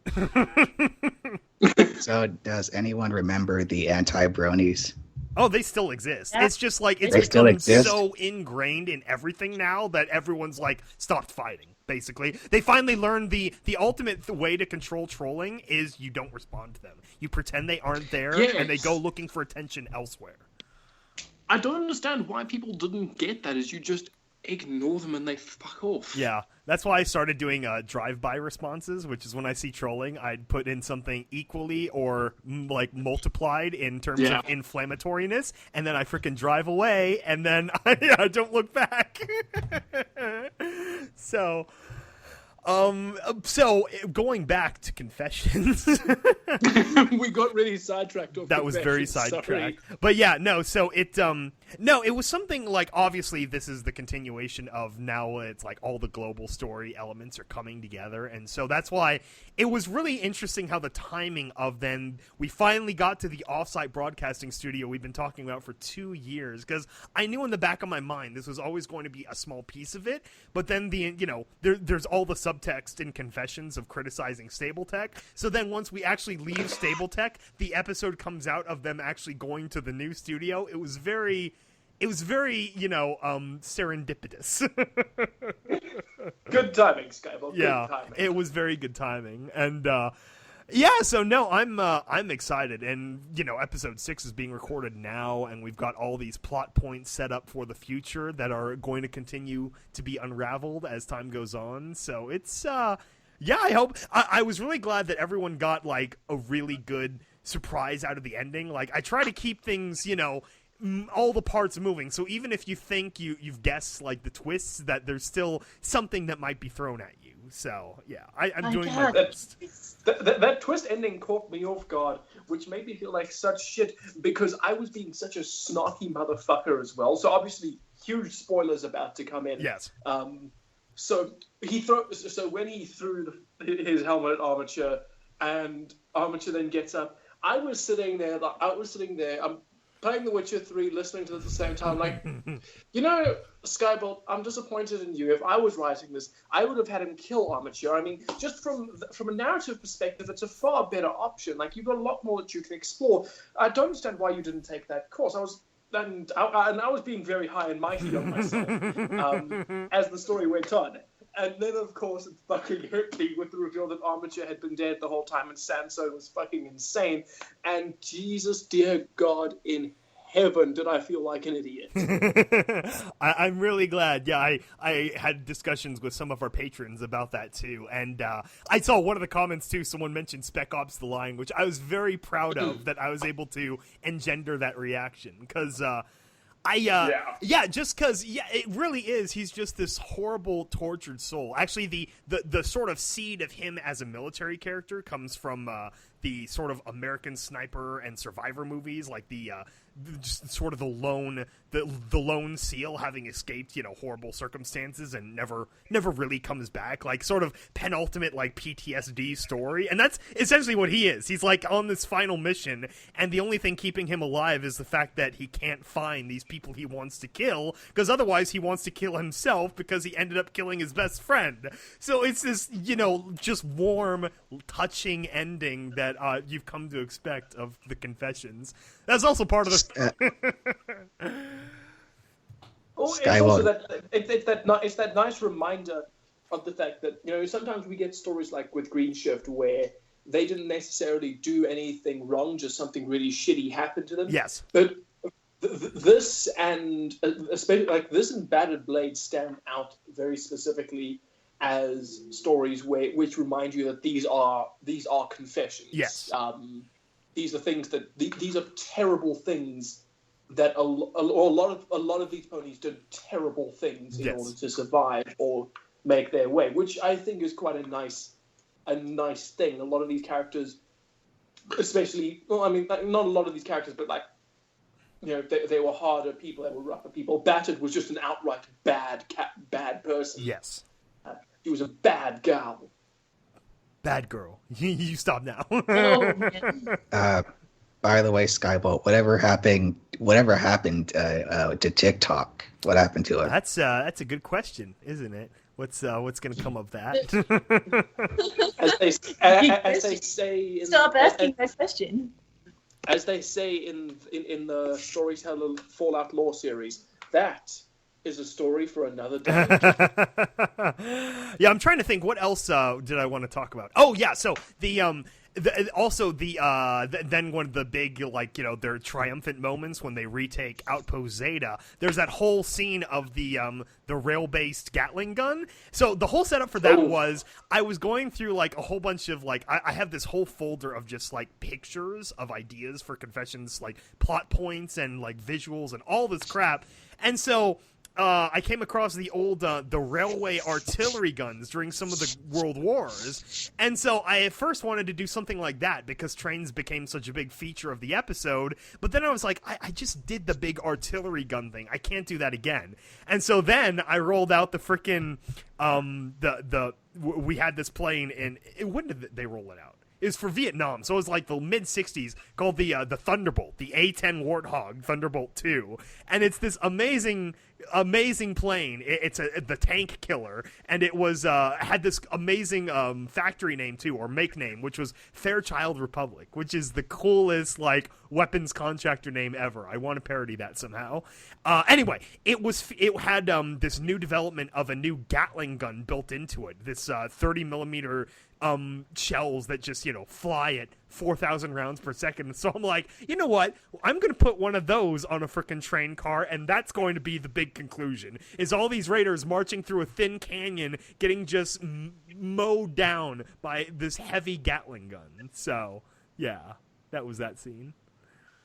That does make me think about the Great War. Like, which is why it's unfortunate that not enough Fallout Equestria stories, or at least not the ones I've read, go into as much detail about the Great War as they possibly could. You've got this point of Equestria and probably the Zebra Empire went through this really, really fucking rapid industrialization. Yes. Because before then they're a fucking, if you look at My Little Pony, they're more medieval than anything else, with a few bits of modern technology lying around, like vinyls, turntables, or the film projector. Yeah, or the projector. But they also, but they still use candles to light shit. Mm-hmm. But then they also have party lights sometimes. So like the technology in Equestria is very weird. So I mean, from a story standpoint, there's so much to talk about with regards to the rapid advancements in technology, which is so it's like stuff from the Cold War, where it's like, oh shit, the Zebras just rolled this out. Quick, we need to counter it. Develop this. Okay, cool. They did that. Quick, we need to develop this. Okay, quick. Like, you could probably do a really, really good thing on the Ministry of Wartime Technology in Equestria and the Zebra and the Zebration equivalent, just like regularly trying to one up each other over that like 20-year period. Yeah, that sounds good. Wasteland chapter. Wink, wink. Yeah, I tried to cover. I think for MLP you could probably put it under magic tech or arcane punk, which is basically magic and technology exist in the same reality or universe or whatever. That's basically what it is. Yeah. Yeah. No, I try to walk that line too. So it's like, the somewhere between the two of like, I sort of take the Full Metal Alchemist approach of like magical technology, and I think it works out well enough. Which is why I tried to. The Full Metal Alchemist approach is a good approach to apply to literally anything. Yeah, that's a good series, and and so and just the horribleness that happened to everything, and then I was hoping it wasn't too obvious about like the villain of the turn, which is, I knew as soon as we said his name again, I was like, everyone's gonna guess it, but it's like, then his connection to the Overmare, the frickin' the first Elder or Feathertail. It's like I was hoping then that would be a good reveal of the motivation, as to why he would just frickin' sell out his entire existence to someone else. I didn't see that coming. That was a really, really great twist. Yeah, and so it was a lot about loyalty and just I tried to cover a broad range of military themes and what turns they could have. So. Yeah, military justice, freaking execute them in public. So it was nice to see that. It was nice to see, as DJ Pody himself said, it was nice to see a character come in that wasn't a part of his social circle, that he'd never met before. Yes. I thought like that lent something very interesting to the story of what DJ Pody knew and didn't know. Yeah, so it's like there's the subtle setup of they talk a little bit before he puts them on the air, so he gets like the broad strokes, but then all the details unfold, and he's in most cases just as surprised as the audience when those specific points hit. Though I do want to suggest a Confessions of a Wasteland Pony drinking game. Are we ready, ladies and gentlemen? Oh, God. So that's actually one of them. So every time DJ Pony says, "Oh no," or "Oh goddess," or "Oh goddess no," you take a shot. You know how that's... I don't drink. Well, there's that too. No, that all started when, again, Stable Tech days of when they put the moratorium on the old names. So then I had to switch out because I had them saying, "Oh, Celestia," or "Oh, Luna, damn it." And then, it just sounded so horrible with the reposting with the Corona and Aurora crap. I was like, okay, I just got to generalize it to goddesses. And yeah, but I mean, just in general, the DJ Pony reaction of, "Oh no," yeah, when someone gives him bad news, like, you can make a drinking game out of that. Yeah, so to remind people that he's still there. Try to keep it. It's a careful balance of like I don't want to drift too far into the bookishness, and now that we have more like commentary characters, so you've got Amberhorn and you've got Battered Blade and everything, so then they can all sort of pipe in when it's relevant to their interests.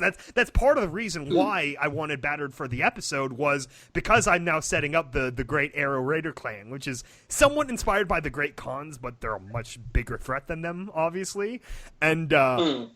And so, yeah, I'm like, okay, we got a new set of raiders, so we need an X-Raider to commentary on it. And I thought she did well with her, not these fucking guys again. Yeah, that was funny. But I think that's where Terminal Secrets, especially from episode 3 onwards, really strides. It's a great stride with the fact that because, I mean, those first 17 minutes of every Terminal Secrets episode is just catching the audience up on the stable experiment. Yes. And it got easier with episode 3, where, like you said, having more characters to chime in makes that shit easier, as opposed to like episode 1 where it was just Stella and sometimes Butterfly people. And episode 3 is now 3 characters. Yeah. So it's like that exposition is easier to do with a lot of talk. Yeah, it was like the intentional choice of the ending of 3 also, where it's like, okay, you put the big reveals between like 3 or 4 characters, and so it's a little bit more natural than a villainous monologue. Although I still liked her Dr. Halsey-esque villainous monologue. I'm still happy with that. That was a long villainous monologue. Jesus Christ. Yeah. Like that just. Wait, no, that was from 1, not 3. Yeah, because it was one of those things where it couldn't just, like, you couldn't figure it out naturally of, like, oh, wait, there's this whole extra level of, like, emotional, mental manipulation that no one could assume. And so I'm like, she's going to have to just spit that out. And then, then we'll have freaking, what was the guy's name? The bad guy. Lugnut and Pinkin, then they're, horrified in their own ways. Whose mic is that? It's mine. Oh. She's interfering. Yeah, that was quite big. And what's nice is that contrasted quite nicely between drifting into Terminal Secrets. The reveal of the villainous plans. Each episode managed to keep that widely different, especially your 2 episodes where you had the 10-minute monologue from Dr. Needle. Yes. Also, I feel sorry for Needle Stitch because she's so far her name has been used so regularly in Terminal Secrets with you have Dr. Needle and Butterfly Stitch. Oh yeah, she's the natural result. Yeah. But because she Dr. Needle monologues her whole fucking thing. Yes. And then in episode 3, the villainous plan is revealed through like the ponies sort of. I think there's 3 of them at the time. Yeah, basically. I knew it's like we had to have some kind of technical character in there, so that was Milliamp. Episode 2, you get to see it happen, or you get to hear it happen with with Calistage doing a fucking execution style shit. Yes. On Weevil. I'm curious to see what happens. What happens in Awake. Oh man, Awake is going to be so good. My final episode of Terminal Secrets. I know what happens in Awake, and I can say that Skybolt's final twist is disgusting, and it outdoes the sterilization in episode 3. So there's that. I was really happy with when I came up with that. It's gonna be fun. The whole episode, I'm gonna do everything in my power to make it the best trilogy. I feel so sorry for Kelly though. He's got to do the audio editing for that sequence. Oh, that's gonna be so great. The audio is what's going to sell that. Exactly. Sequence. No, I'm going to be very specific with what I want and kick it back to him if he does it wrong. Well, I mean... Yeah, so we have a lot of fun, horrifying stories coming up. I mean, now, Confessions just crossed the 10-minute mark, and actually, we could tease this a little bit. It says 10-hour mark, yes. Because we have the only other people who know about it. We have a special Valentine's Day video that'll probably come out just after the podcast. And I'm excited. Yeah, and we'll talk about it in detail next time, but hopefully it's a nice, a fun, appropriate, hearth-warming special for all of you. Hearth-warming. And speaking of special videos, we're probably going to be releasing... Well, we're still talking about this because we still can't fucking believe that it's happening so soon, is our 1,000 subscriber special, because we're going... Ever since Confessions 5 released, our subscriber count has been growing quite rapidly. Oh, yes. ICBM. We're going to hit that. We'll hit that fucking 1,000 subscriber thing. We've got one video lined up already, which, okay, cool. Wow. Skybolt. Jesus. What'd I do? Did you listen to the thing? The song you did for our 1,000 subscribers. Are we going to use that? That'll be fun. It's we'll explain it when you see it also, and then that'll be around the time that we can talk about what else is happening. Yeah, it won't be the only part of that special, but I've got something planned as well. But what Skybolt's done is fucking awesome. I've listened to it like 3 times now. We have a lot of great off the wall like one-shot stuff that we've been working on top of all the the proper form things that we've been doing. So it's a good season right now. And wait, should we talk about the collaboration that would? No, probably not until it's ironed out, I think. Which cool. collab? The one that you set up, Miss Stitch, with your buddy. Yeah. She says acting dumb. Which collab? Huh? I don't know. No, like legit. I was like, wait, is there one that I know about? I've loved that this. collab. There is so much fun. There is so much awesome stuff happening at East Corp at the moment. Yeah. Dude, that story that Sky came out with, that was inspired because of that collab. That's right. It was an idea I had a long time ago, but this revitalized it. Yeah. Oh, it's so good. I remember Skybolt saying he was going to use that story, our Valentine's Day story, as the thing for this collab. But personally, I think I win the collab. With story ideas, you're gonna have to work hard to come up with something cooler than what I did. Skybolt. Okay, no, I'm working on it for the collab. That'll be fun. He's throwing down a challenge. Yeah, no, it's a great one-off writing opportunities, and so now, yes, a challenge accepted. This will be good. Well, I'm gonna be biased and say that Sky's is better because I helped. So. No, that's not even for the challenge. This is just a separate thing now. And for the special collab challenge, that'll be I'm working on a few ideas that I'll play with. So obviously you guys want to. Obviously, if you're listening to the podcast, you're probably a P1 listener anyway. But we got a lot of fun stuff. Be sure to spread it around, and the podcast, because this is fun bullshitting. People probably enjoy listening to at work. Yeah, surprisingly so. I mean, I fucking love recording the podcast, but I sometimes get surprised at our numbers. Like, I'd be happy if like 100 people listened to the podcast, but I think we hit like what is it? Last Breakroom is 254. That was the pantsless one. 200. I think we've only had we've got like 2 podcasts that have dropped below 200, I think. And they'll go up, hopefully. As the subscribers keep going up, more people should go back through the playlist, ideally. And we'll, Yeah. Well, I think you can sort of, like, if you go through, you can kind of see where every video is going, to land up. Terminal Secrets should from now on be averaging 1,000 views per video. Behind the scenes, it's like 700 to 1,000. Confessions of a Wasteland Pony, it's growing so fucking fast, so we can, we can aim higher than what we got for Terminal Secrets. But the Breakroom 250 is cool. Like, it's interesting to see to see where the fans of each of our series are.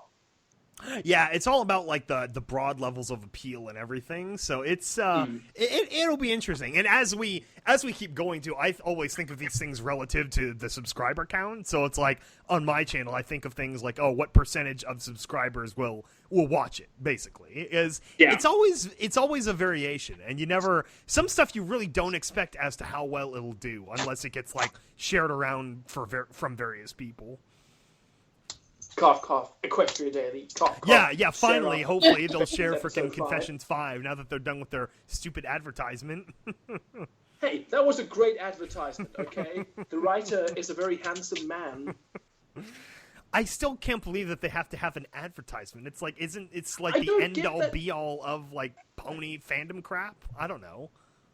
I don't get it either, but you know what? I got paid for it, and that's all that matters.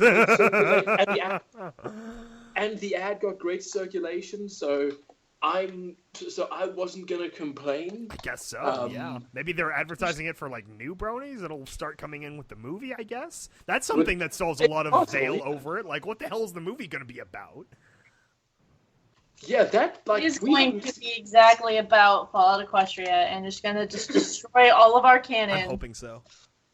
I'd be okay with that. God, Liev Shriver is like the he would actually be a good Red Eye. I actually wouldn't mind that at all. He'd be a great Red Eye. He takes like the what was that TV show where he's like not like a hitman, but like a mafioso. Anyway. Fucking no! It needs to be Kevin Spacey. I have one request. I do not want Tara Strong to be me. Yeah, so I have no idea what it could be, or like how it ties in with the series or season 7 or whatnot. It's like, it'll be interesting that they released the promotional art and Starlight Glimmer wasn't on it. You flim flam the shim sham. So I'm curious, because does that mean that she's not going to be in the movie? She becomes a villain again. What are they going like?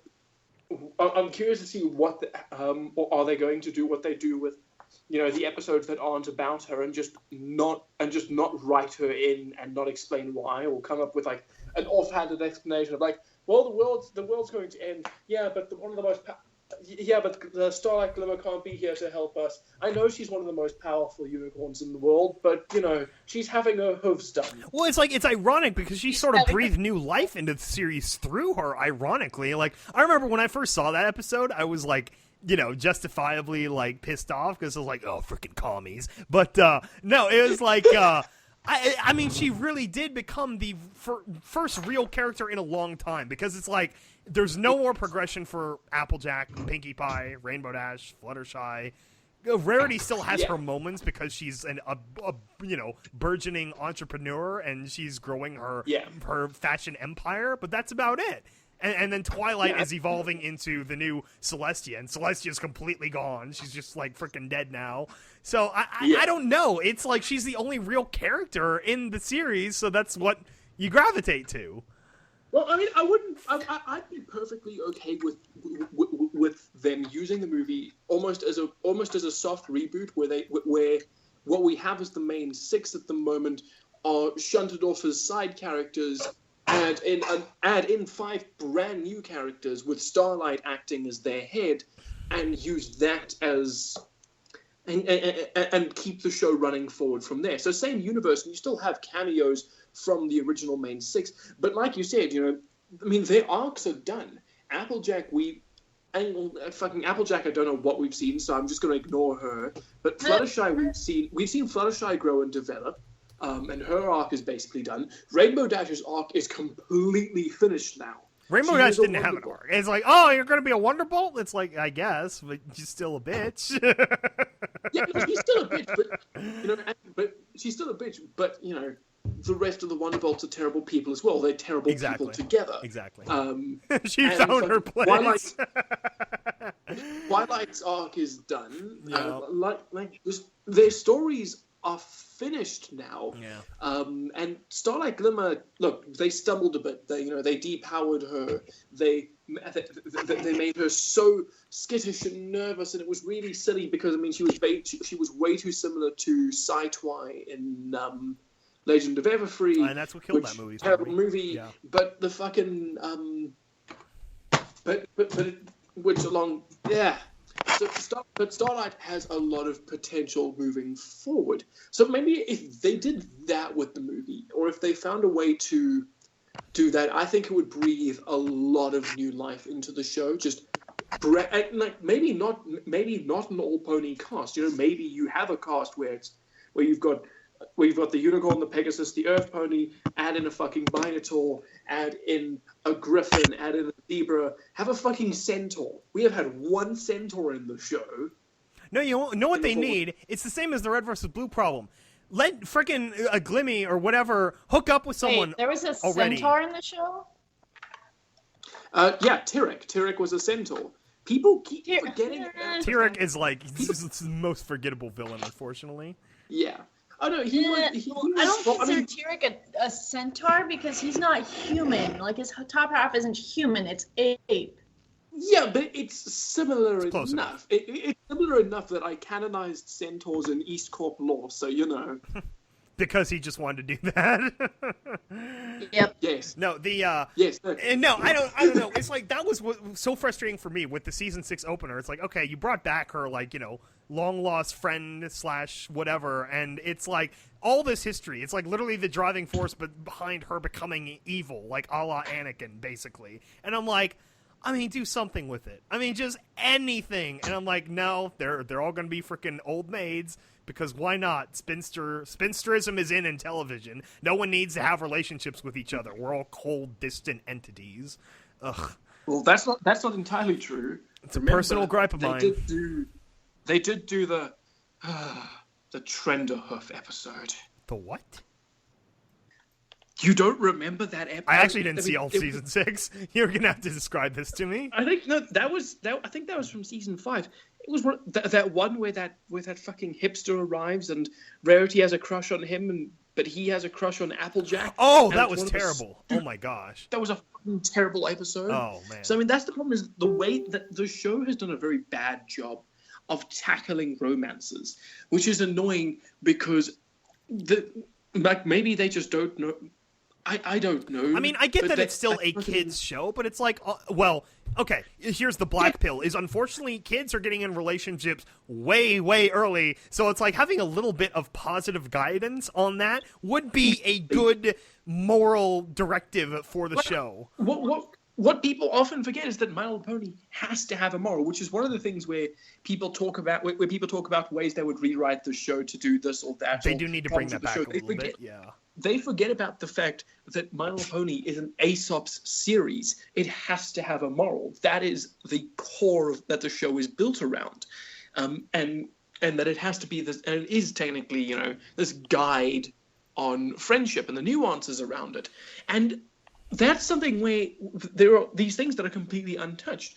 Things like how do you handle a relationship, or more importantly, and this is still pissing me off, handling a homosexual relationship, because it is clear that the writers want to tackle it. It is so fucking obvious that the writers want to tackle it, and there is a fucking one of the producers from Hasbro is blocking them on it, because there is no way that the whole best friends thing is not salty as fuck. Like that is the crew being salty. Are you talking about Lyra and Bonbon? Yes, like you can almost feel like you can feel like that's the writers saying. You can feel like that's the writers being authority that they are married. I'm not saying who told me this, because I'm not supposed to talk about it, but they are married. See, there's too many background characters. It's like, I'm so sick of them anyway. It's like, because it's already cancerous enough how much the fandom has overwritten whatever was going to become of the series. But it's like, it's just, it's getting into like core tier pandering for me of like, oh yeah, let's just do this. Like, I don't know. It's too, it feels contrived. It feels very like, yeah. Now, like, I don't know, like original characters, that would be great. It's like just introduce something new where it like is more congenial. But see, that's the problem, is that every time I've seen this so much, is that when someone introduces a gay character, a lot of people immediately jump on it, and they say, and sometimes, whether they introduce it casually or whether or not they milk it for all it's worth, people will jump on it, and people will jump on it and say they introduced it just so that they could have a gay character. But the thing is that casually introducing a gay character is the best way to do it, because then you're giving it the same treatment that you would give a straight character. I feel that that's a really important way. That's an important thing. So that's the better way of handling it, rather than making a big deal. It's like, hey, this person likes, like, this is a gay relationship. This is a straight relationship. There is no fundamental difference in how you should present that as a writer. But unfortunately, even though nowadays is a lot more progressive than how it was, say, like 30, 40 years ago, people still get all up in arms about it, about, like, gay relationships. I think it's still an abomination, things like that. And it's unfortunate, but it's a lot like things with racism and anti-Semitism. Those things are still alive and well and thriving, and it's hard to just kind of beat it down. And the creators of MLP, they still write the show for little kids, because that is their core audience. That is the audience that they originally made the show for. So they don't know if, little Timmy's parents are going to be okay with all of a sudden, hey, Lyra and Bonbon are holding hooves and things like that. The thing is that it does. I feel it should be normalized for children. Recently, absolutely. Recently, I found out that at my brother's school, most of his friends still see gay relationships as a really, really negative thing.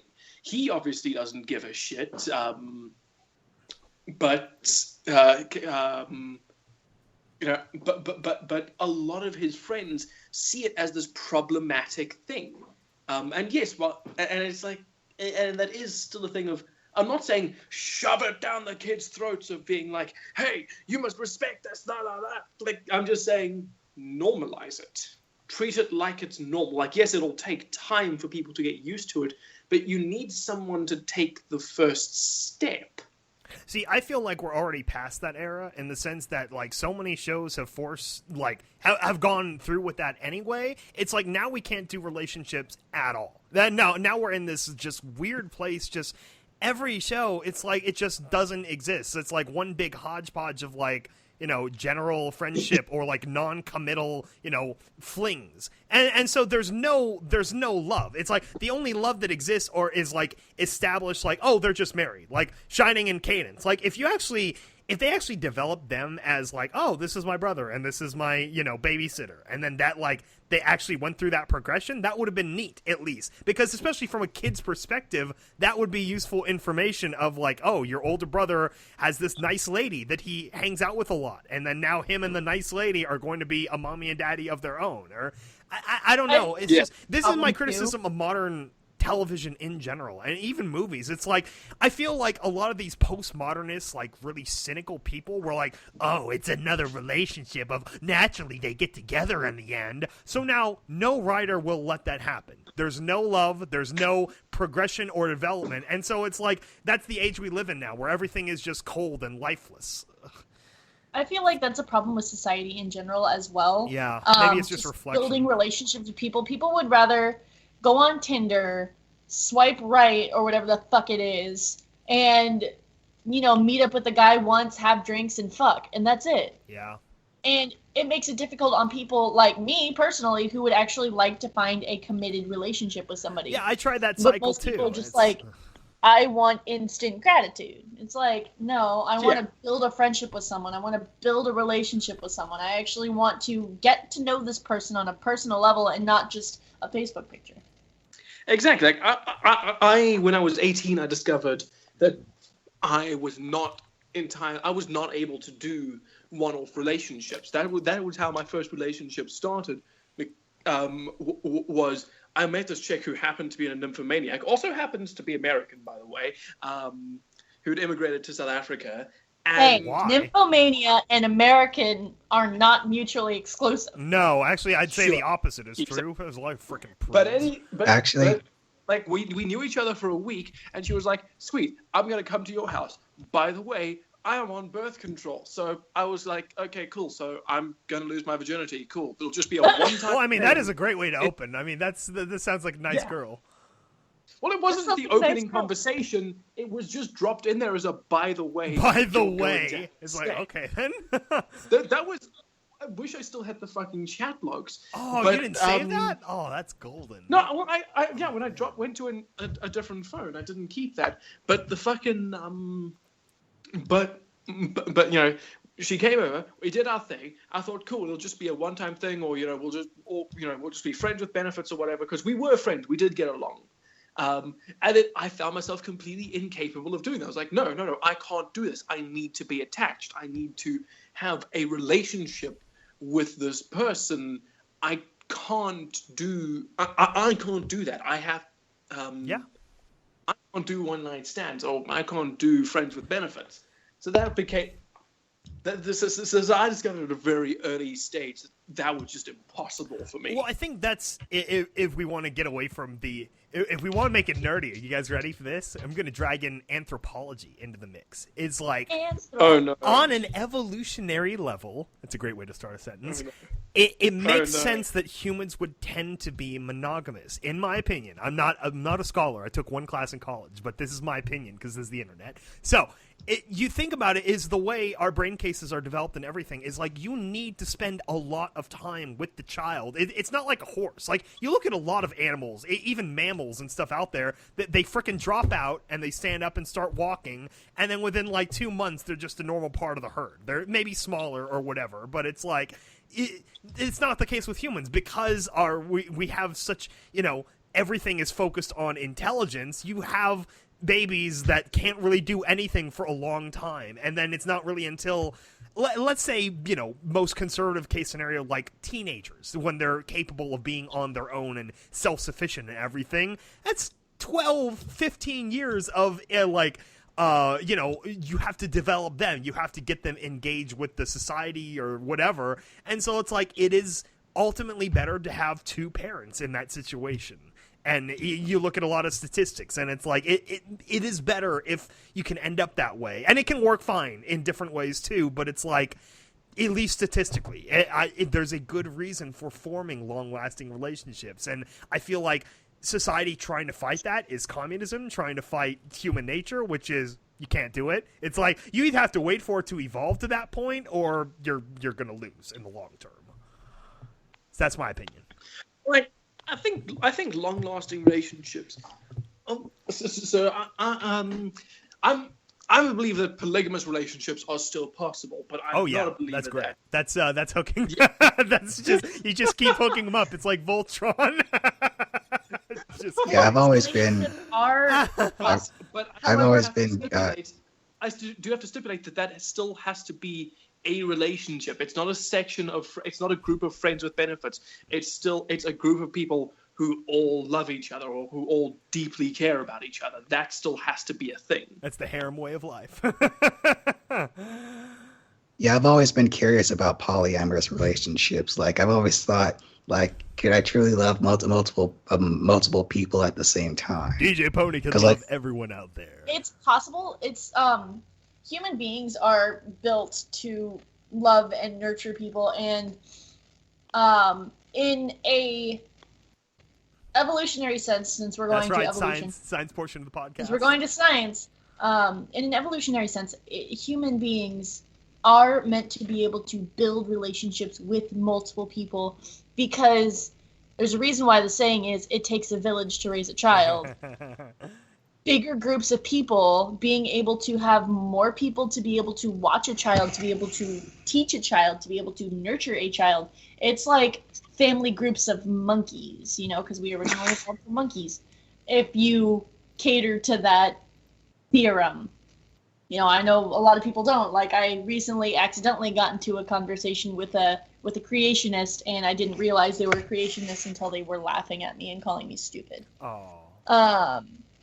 But when you have, say, a bunch of women and a bunch of men all together working together to raise 3 or 4 children, that's a good time. The children are more likely to be able to have somebody to keep an eye on them. The children are more likely to, learn different life lessons from different perspectives of different walks of life. You know what I mean? See, I've been listening to this book called Guns, Germs, and Steel. It's basically like on the origin of civilizations, and it is so fascinating. Like, going back and I went through the chapters on transitioning into agrarian societies versus hunter-gatherer, because that's what it allowed for. Is you had a much larger amount of people that could focus on more specific tasks or different tasks, rather than all the men or whatever going out and hunting and gathering, and then the women raising the children. It's like it allowed for much more development because you had less people being able to develop food to sustain a whole population. Yep. And so then civilization happens. So they are possible, but unfortunately with modern day society, not a lot of people have the trust and communication skills to be able to keep a healthy polyamorous relationship. I know several people who are in polyamorous relationships, and they usually go in things like a V, like there's one central person and then 2 branch off people. One in each arm. And, One in each arm. Pretty much. And that works because the 2 branches communicate and talk with each other, but the 2 branches don't necessarily have the same feelings for each other as they do the central unit. Sister wives. Okay, I see what you mean. It's kind of like a sister wives thing, but not so much, hey, I like you, we're going to get married whether you like it or not kind of thing. And I'm not saying that's what Sister Wives is. I've honestly never seen the show. I don't have cable. But also because not in every polygamy isn't exactly legal in many countries. You'll notice there are still a lot of modern societies that's a functional thing. You have several wives, and that's anyway the way it seems to tend. But it's like, polygamy is legal. Yeah, it's not illegal if you don't get caught. Yes. It's completely legal in South Africa. Nice. So I mean, my president has 4 wives. Oh my gosh! Really? Yes. That's radical. And 20 kids. Wait! Oh my gosh! Wait, and so that would be a great way of racial healing, is if they had one Boer wife, one colored, as you say, wife, one English descendant wife, and then one Zulu wife. That would be a beautiful racial harmony, is revolving around his dick. But oh my god. You'd need a Xhosa president to have a Zulu wife, or a Zulu president to have a Xhosa wife, because those 2 groups do not like each other. Oh, really? Okay. No, that was like the big spur for the ANC versus IFP, which during the early 90s after Mandela was released, to the point which I mean, the violence was so bad it was almost a civil war. I mean, so you probably. Yeah, you guys have almost certainly heard about the Bang Bang Club. Yes. What? I have heard the term. Yeah, so that was what... I have not heard of it. So the Bang Bang Club were a famous group of South African photographers, two of whom won Pulitzer Prizes, and one of whom had his legs blown off a few years ago. In I think it was Afghanistan. He's actually a friend of my dad's. Nice. I've met him before.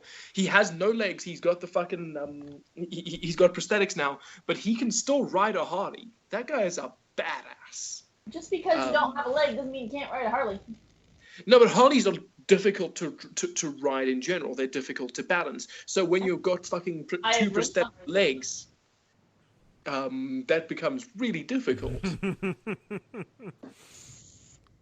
But yeah, that's what they covered. They covered that. Wow, we really went off topic. Weren't we talking about polygamy? I don't know. I don't even know how all this started, honestly. Well, polygamy, like I was saying earlier, polygamy and polyamory are a little bit different. Slightly. Oh shit.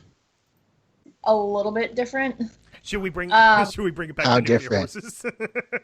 Explain. No. I want to know now. What's Yeah, I want to know too. How are they different? Polygamy is typically a religious or power grabby thing. So, for instance, with your president or whatever who has 4 wives, that's probably because he wanted to build a stronger power within. Oh, it almost certainly is because of that. Yeah, that's Darwinism 101, basically. You spread the seed, and you make the garden grow. Polyamory is more, I really have strong feelings for you, and I have strong feelings for this person, and I, want to be with both of you, kind of thing. You know what I mean? Orgy mindset. It's not It's not oh, hey, yeah, we're gonna get married because my religion says it's cool, or we're gonna get married because I need to be able to have your father's armies behind mine. Oh yeah, classic marriage. That's good times. Yeah. So okay. It's like if we're not building stronger relationships with Prussia, I don't know what this relationship is all about. I have no desire to build a stronger relationship with Prussia, but I Prussia's not cool right now. I know I'm very capable of having very strong feelings for more than one person at a time. It's very. I'm sure plenty of people have come across that point where it's like, god damn it, but both of you are such good options. Don't make me choose. That's pretty much what polyamory is. It's, I have strong feelings for both these people. It's more based on love than it is religion or power. Yeah. So bringing it back to Pony. By the way, to the audience, we're all single. Yeah, that's the black pill, isn't it? But you know what? I would be single with a big bank account if I didn't live in the goddamn Bay Area, which takes all your money because California is run by fascists. Yeah, don't let that BS fool you. Sacramento is full of freaking fascists that want to take everything from you, including your livelihood. Not wrong. But don't. Just going back onto the single thing, guys. Whatever you do not try and romance Needle Stitch. First of all, she will tell you to walk away, and when she uses that word, she's fucking angry. Oh man. Also, the other important thing is she falls asleep really quickly. Who? You. Yeah. How would you know, James? How would you know? Because of a story she told us. Which one? Oh, I thought it was something else. Was that from the last podcast? I don't remember it. Of course your mind would go there, Kralek. No, she told us in chat about what happens if you fall asleep during. Oh.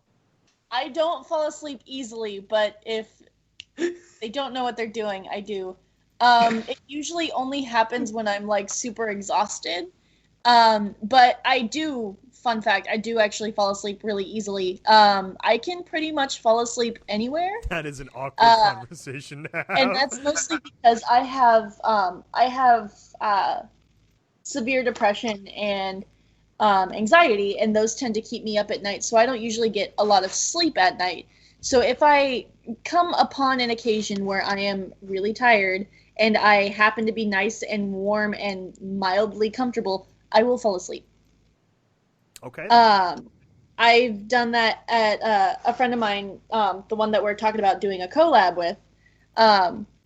He was having a panel, and I sat down, and during his panel, I just fell asleep. I leaned over. to my friend Buttons, and I was like, I'm gonna go to sleep now. And she goes, what? And I just kind of like fell asleep. Slide down. And then another time, this was right after the panel, I sat down against a wall while he was having a conversation with one of his fans, and I just kind of fell asleep right there. Rip. And oh my god. It wasn't even, they weren't even talking that long. They were talking maybe 15, 20 minutes, and I took a little cat nap right there. It's just, if I get warm and I get comfortable, I will fall asleep. I fall asleep in cars really easily because people tend to keep them nice and warm, especially during the winter. If it's a long car ride, like on my way to Dallas with Mummified for Nightmare Nights, I kept nodding off, and he likes to vlog everything he does. Oh my god. So when he sent me the final cut of the vlog, I just see myself like go blurry-eyed and then nod off. Oh. I'm just trying to imagine. So when we get to BabsCon in April, and we have we have our East Corp panel. Yeah, they and better approve our freaking panel. Get on it, and guys. you're gonna have fucking. And you're gonna have the fucking people are gonna be talking, and then you're gonna slowly see Needle lean forward towards her mic. Guys, everyone, I'm gonna go to sleep, and then her head just gonna drop onto the table. She's gonna fucking. It'd be better if she just went out cold. That would be like a great bet. It usually doesn't happen. Like, I usually don't know when I'm just gonna nod off. It just kind of happens. We set her right below the heating vent. That'd be perfect.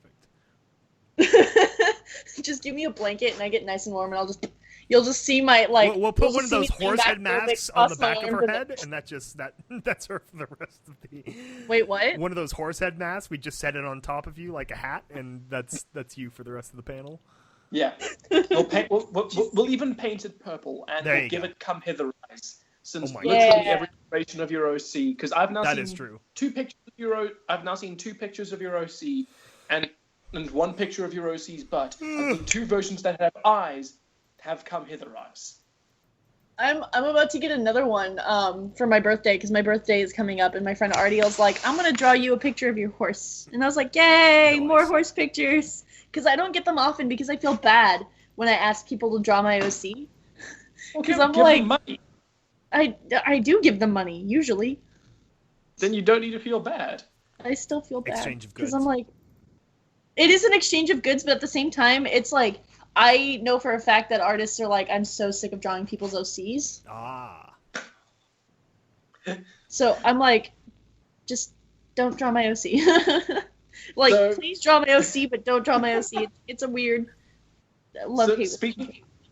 Speaking of people who are sick of drawing our OCs, so I'm working on this one. I'm working on this one on this new series. It's the exact same sort of visual format as Behind the Scenes, where it's that still frame animation with just the multiple versions of where you cut between the characters in the different poses, and you sort of just move them around on the image, partially animate and so on.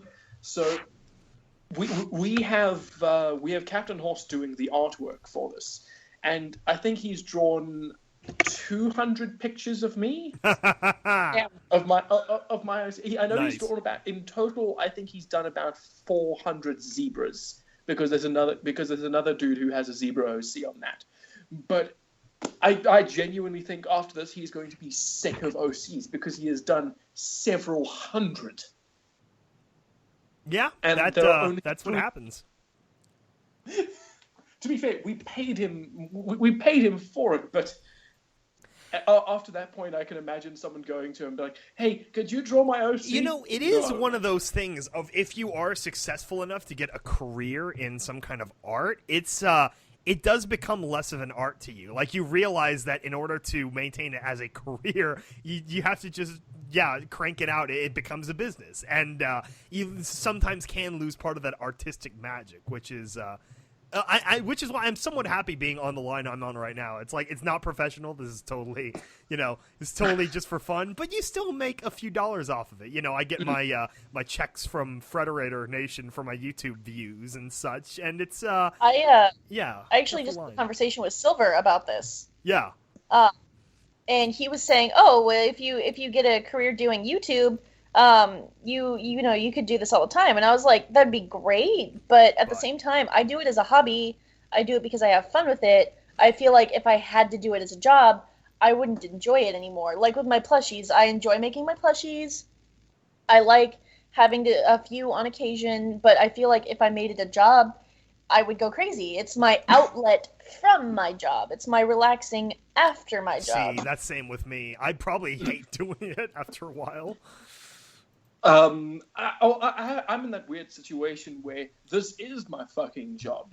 When I leave East Corp to go and do other stuff during the rest of the day, I'm I'm at film school, or I am writing for a commission work, or I am trying to get more writing work.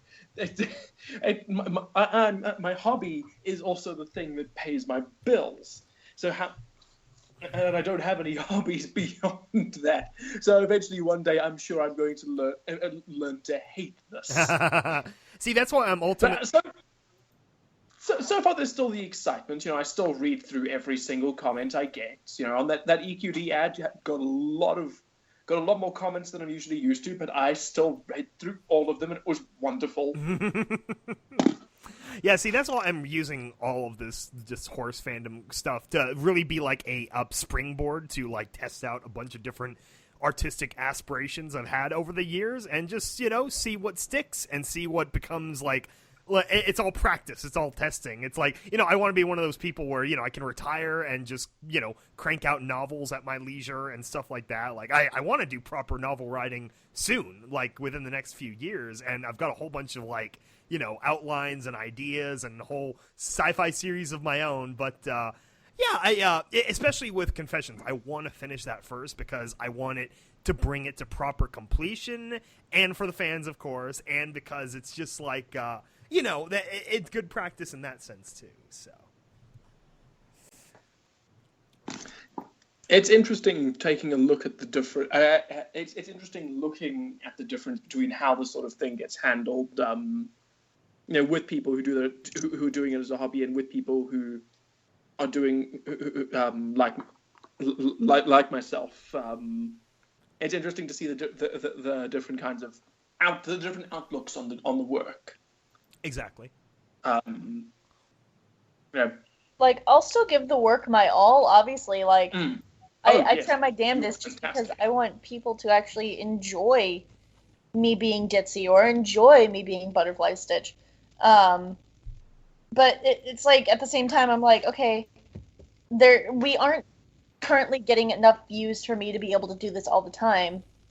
So I'm not going to try to, bank on this being a job, you know what I mean? No, that's part of it for me is I have a 2 Sigma philosophy, which is like, I'm not going to put in 100% more energy for only 4% return. It's like, I'm going to put in enough where it's good enough, where you get the A, where you get the passing grade. But it's like, I'm not going to go beyond that when it's past the point of diminishing returns. It's like, I'm going to go do something else. Yeah. In my eyes, everything is practice. A pianist has to practice every day to play the piano. I have to make sure that I'm writing every day, sometimes for different genres or different formats. So with this, it's kind of like I'm getting the 4% back, but I've still got to put in that 100% anyway because fuck. Sorry, I lost my words. Yeah. You know what I meant. Yeah.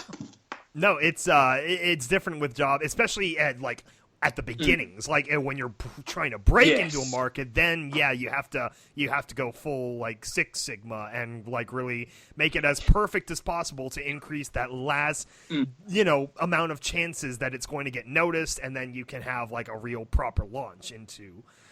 Exactly. That is And then that's part of the reason I never wanted to go into it proper. It's just because art careers can be so hazardous. And, well, to be perfectly honest, I probably would have given it more of an intention, but my brother kind of tried and failed to do, like, a proper, like, a music career. And I just felt bad because he did have potential and he, like, had good connections, but there was never that, you know, that final, like, prime mover. There was never that last record deal or anything to really seal it and make it career worthy. And so then he went back to school and stuff, and it was the right thing for him. And he still got, you know, great, like, he got some money out of it and some good experience and, you know, fun and rewarding, but it's hazardous, man. You never know what, especially with, like, an audience, you never know what's going to take off. Like, some of my songs, you know, within the relative realm of my Skybolt channel, is like, sometimes I have no idea what's going to be popular and what isn't. It's just what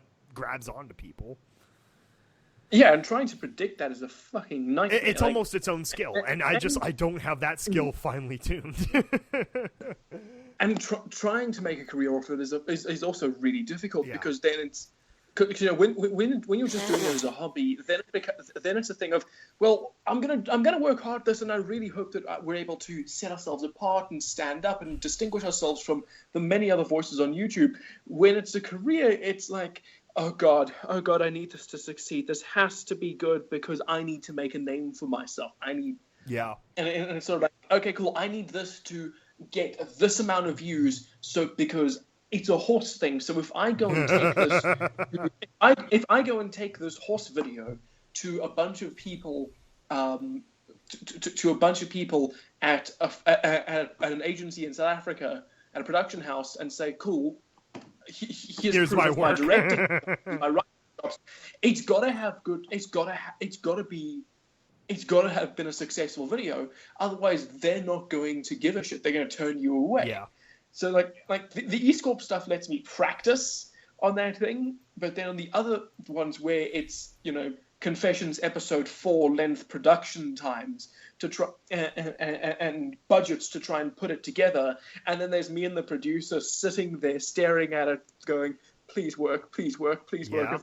If this doesn't work, we're fucked. If this doesn't work, we're so fucked. That is 12 months of preparation and a couple $1,000s down the toilet. What? No, exactly. No, even like that's the same thing with me. It's like Confessions is only an extension of practicing of storytelling, and then like I have other ideas that will, you know, I'll try to get published in various places, or I had the idea of submitting like short stories to like the famous sci-fi magazines, like, you know, so anyway, like Tor. But it's fun. It's basically, you know, be creative to the point, and, you know, get invested at the point that you want to. But it's always good to have a backup plan too. I don't know. Yeah, backup plan's good. But if you want to get involved in the film industry, do it. Yeah, do it. It's horrible, but do it. I think actually a better age is on the horizon, because I feel like Hollywood has bottomed out. That basically it's going to be like, there's going to be a reset. There's going to be like the, what do they call it? The big crunch, where it's like the universe has expanded to the point where everything is so flat and lifeless that it's just going to snap back, and we're going to have to start from zero again. That's my theory. That's my rare moments of like more pure optimism rather than my pessimistic realism. Both Hollywood and the games industry are definitely heading for that sort of big crunch. Like, the games industry is going to take a lot longer to get there than Hollywood. You know, obviously because it's younger, but but indie developers are strong, especially in countries like South Africa, which are made up entirely of indie developers. Well, it's like YouTube's a lot like that too. And before they became so corporate, Red vs. Blue was like the, you know, penultimate success story in that sense of it's the internet age now, where people can just, like us, honestly, we could just get our ideas out there and find an audience that would like to do it. And so, enjoy the product, which is great. I mean, Red vs. Blue did become corporate, but they still are that penultimate thing of success, because it allowed them, because that one silly web series allowed them to become this giant fucking production house that's doing all of this shit that did become quite corporate, but still manages to retain freedom. You're also in kind of a very specific niche Oh no, I know. It's like I know there are limits to the outreach we can have. It's like I don't know if I told you guys this, but a couple of days ago, a friend of mine was on Twitch, right? He was live streaming, and I popped in just to say hi, just like, hey, how you doing? What's up, guys? And he goes, oh, Kimmy, awesome. For those of you who don't know, my friend Kimmy over there is doing this really cool Fallout thing. I believe it's Fallout meets MLP. I might be wrong. And I was like, thanks. And he goes, personally, I'm not really into it, but I love Fallout and I love Kimmy. So there you go. Yeah, you have to go check it out. And so I was like, yeah, it's this channel. Go check it out. There you go. And then I'm sitting there like, I gotta shout out. Yeah, and see, that's part of it too, is just you do it to the best of your ability, and sometimes maybe it will find new legs. Like, for instance, 5-6 years ago, who would have thought that, people talking over Minecraft or whatever would become this massive market. It's like, or even Fallout Equestria, back before that was even finished. It's like that it would become its own like sub fandom in and of itself. It's like you just gotta do what you want to, and that's why I like it being in the hobby stage of like do what you want to do and put your energy and passion into it, and then see where it goes from there. And I mean, I love one of the things the internet has done that I love so much is the resurgence of audio drama. Yes, exactly. I mean, obviously there are still audio dramas around. In England they're very popular, and Big Finish, who probably do the best audio dramas in the world. But then you have other things like Welcome to Night Vale, which is probably which is the most popular podcast in America. And they've got they've got their other series, and you've got other fantastic things like the Bright Sessions, which so we at East Corp recently got nominated for the Audioverse Awards last year, and then proceeded not to win anything, but fucking things like the Bright Sessions dominated with like 7 wins, or the Black Tapes, or like audio drama has become such a huge. Has made this really gigantic comeback, even in the MLP fandom alone. Less so in Fallout Equestria. You've got the official audio drama series that has sort of stopped doing anything, and then you've got that's what we're trying to capitalize on. Then you've got Tales of a Junktown Pony, which is very, very good, which also sort of came to a halt. And then of course you have that, and then there's that one Confession series, which is fucking terrible. Yep. And then you've got Terminal Secrets, which is the second coming of Jesus Christ. But audio drama has really become this great thing, because I think it's the best way for a writer to get started. I think so too. It's very pure form writing, and it's like the one step above just doing novels or short stories or whatever. Yeah. And if you have the ability to do it, it's worth doing, I think. Yeah. Next to novels, audio drama is the closest relationship a writer can have with their audience. And writing a novel is fucking hard work. It's way easier to do an audio drama, or at least from a writing perspective. The directing stuff, but. I mean, with an audio drama, all you actually have to do it, and I know I'm going to be trivializing a lot of what we do by saying this, is you write your words on paper, make sure they're good, and get someone to edit good them. Enough. But then you go on to a fucking like Voice Acting Alliance or Casting Call Club or fucking Facebook. That's how I started. Was going onto Facebook and finding voice actors there on fucking fan groups. Like, I'm doing a thing. Who wants to voice act? And you put it out. Like, it's probably going to be terrible. Don't worry. It'll probably be terrible when you first release it, but you'll get better. Audio drama is probably the best first step for someone who wants to learn how to be a writer and how to be a director. Yeah, I like it because I think we're at that point, especially. Again, this is all about marketplace, so it's like you want to look at the marketplace as it is, and even though we have a very, all the old freaking baby boomers would say, oh, it's such a low attention span society or whatever, it's like, okay, well, it's this modern age, and yes, people are always focusing on something visually, but they actually have a lot of freed up server room, so to speak, for audio input. And so, for instance, Audible, like people are listening to audiobooks in record numbers or podcasts or things. It's like radio has a brand new like digital resurgence, or like video games. So like how I test confessions when, you know, we have the whole episode done or whatever. I just go on, you know, I'm playing Fallout 4 and I'm building a settlement or just kind of like screwing around, and then I have it on really loud listening for, you know, full diction and, you know, responses, and make sure I'm paying attention enough. But it's like, or when people drive or travel, because we live in this age where you can go pretty much anywhere in the world at a reasonable enough cost, you know? You're not getting on a steamship for 4 months to go visit India. You could hop on a plane for $2,000.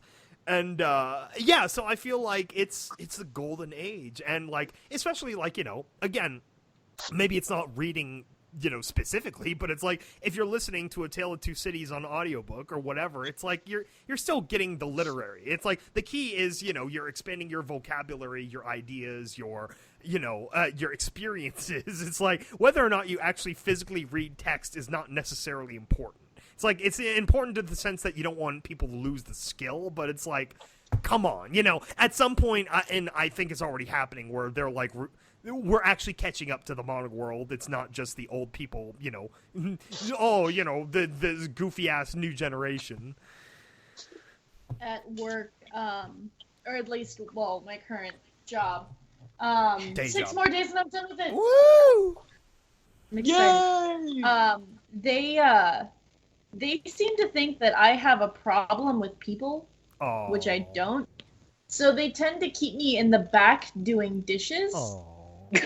So while I'm doing dishes, I'll have one earbud in and I'll be listening to audiobooks.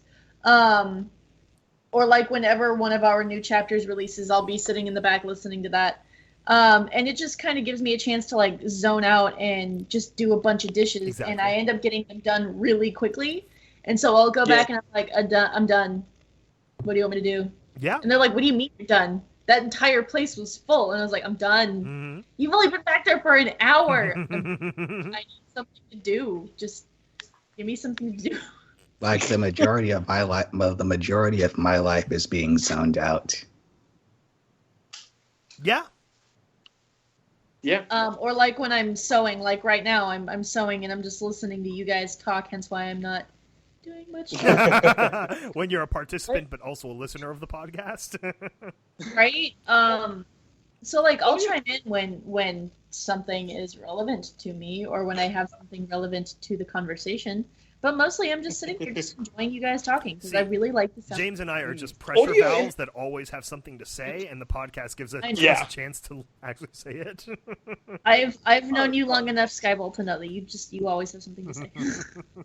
I get that from my mom. My mom can talk at like 300 words per minute, like freaking John Kennedy, and yeah, so it's actually really funny. My dad is a very quiet person. It's like, you know, the dynamic, and so I can like switch back and forth between the modes, and it is very useful. But in developing just all this creative crap. So my dad is the thinker. He'll sit down and write a novel, and then my mom is the talker. So then I have the skill to sit down and do an audiobook. So yeah. The thing with me is if I'm concentrating on something or if I'm not talking, people assume that I'm pissed. Do you have the RBF? I just always assume that you're pissed. Oh. I have resting bitch face, and if I'm not actively like animating my face or doing something that involves me having to use some kind of speech, I'm just like deadpan, and people think that I'm pissed all the time. And I think that's part of the reason why my boss seems to think that I don't get along well with people. But as soon as I get into a conversation with a customer, I'm like, hey, how you doing? Yeah, awesome. Oh, okay, cool. Yeah, you want to do that? All right, cool. And like, I'm a happy person, but like anytime it's slow and I'm just like working on the oven or, you know, doing dishes, I'm just quiet and I have an off switch. I'm deep within my own mind. Yeah. See, that's why whenever I do talk with people, it's I learned that a long time ago of being a little bit extra animated, and I think it ended up lending itself naturally for this kind of thing. Because audio, you're always, you're going much more energetic than you would, like, on screen. Like, if you had a camera close up to you, you're emoting a lot more over audio, which is why I think it's more fun, personally. I don't think I could have a screen career, per se, anyway, even though I do have emotive eyebrows and facial expressions, but the audio's fun because you can just focus on your voice and just use and develop that. Audio also makes it just so much easier to cast a character. If you look at Terminal Secrets, especially episode 3, I think all of the female voices were done by 2 people. Yes. And I think 95% of them were done by 1 chick. Ladies. You are there. Oh no, Neil, you're the number 5. You're the 5%. Oh. I know I am. Because okay. We are the 5%. Hey, voice this one character. Okay, cool. Doing this one character. Oh wait, BT Dubs. We need you to voice these other 2. That's exactly how that casting process went. Yeah. See, we are expanding, and we do have I'm solidly importing all the VAs we had from Stable Tech, like our Confessions 4 voice actress, who's in all of them now. But yeah. I enjoy that you guys are having me do other characters too, because it gives me a chance to be able to not just be ditzy and not just be Butterfly. It gives me a chance to practice other voices, like me being drunk. Oh yeah. That was my favorite part. No practice needed.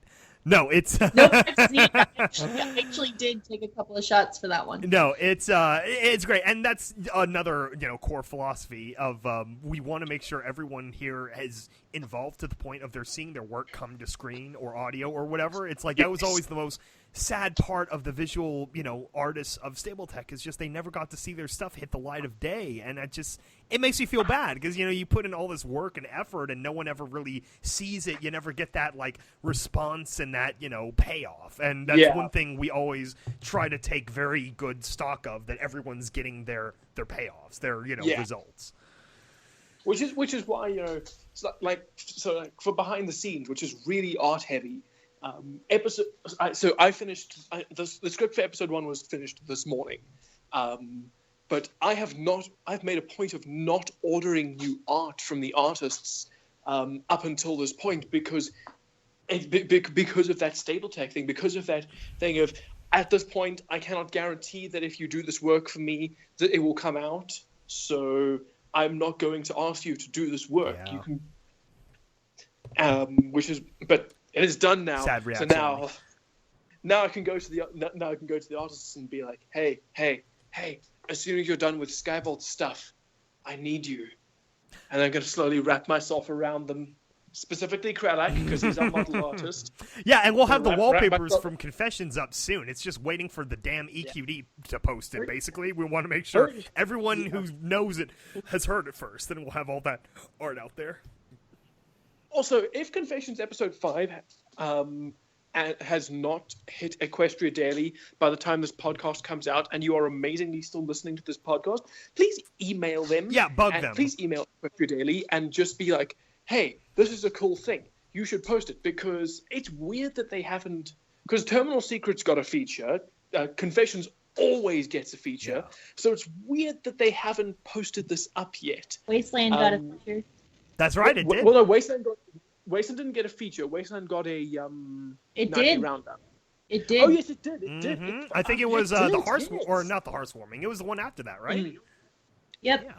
It was the clean water one. It was your one. Yay. Yep. Which also, by the way, if you're listening to this, go and send my Great War Alliances chapter to them, because because that is like 9 minutes of just straight up world building that, Your mind was blown when I was able to stretch it that far. You're like, when I read it, I did it in like 4 minutes.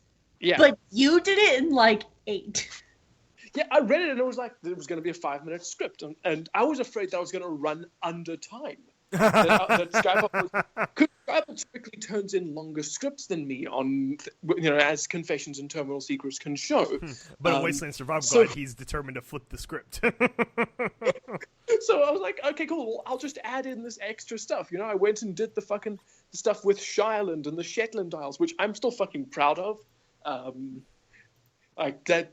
Fucking ponies and zebras have to stop their war to deal with the midget ponies and the drunken Irish ponies who keep sinking their ships. Like, okay, we need to hold a truce. We need to deal with this shit first. Then we'll get back to killing each other. Freaking Irish. That's kind of a dick move.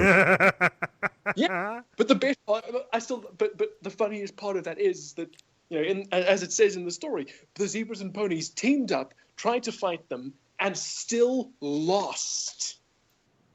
Yeah. Like, I just feel like there's something really fucking funny in that. No, it's great. It's so much so many venues to write and capitalize on that we'll definitely continue to have fun with as time goes on. Sorry. This is a side note. Just because I'm working on this plushie and this thought popped into my head. You remember how you and Sky and we were all talking, and you were like, "Oh, you should do the aquamarine," and I'm just like, "That's gonna be a pain in the fucking ass because of all the details." I actually have a tool to be able to make all of those lines. Really? So you can do ultramarine. Our beloved East Corp mascot. That's right. I will try. I won't promise anything. She is easier because she has a very simple non-mouth. There is no mouth. Well, all of my horses typically don't have mouths. Yeah. But the difficult part is all of the line work. That's gonna be. But I think with this tool, I should be able to do it. I will try. That sounds like some kind of special kind of thing we'll have down the road.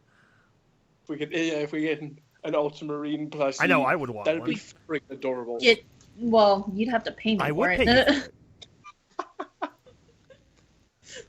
Also, the secret reason that Needle Stitch makes sure that all the ponies she knits don't have mouths is because she's secretly afraid that they'll come to life and be better voice actresses than her. I actually have an OC called Yarn Ball, and Yarn Ball is a plushie that Needle Stitch brought to life by accident. You know what all that reminds me of? It reminds me of the what's the guy's name again? Jonathan Coltrane, the guy who did the songs for the Portal games. He had this one song called Creepy Doll, and that's basically the plot is, and there's a creepy doll that always follows you. That's a good song. You should look that up if you're on the internet right now. If you're on the internet right now, which you are because you're listening to us, Probably. But listen to it after. Yeah, it's a nice song.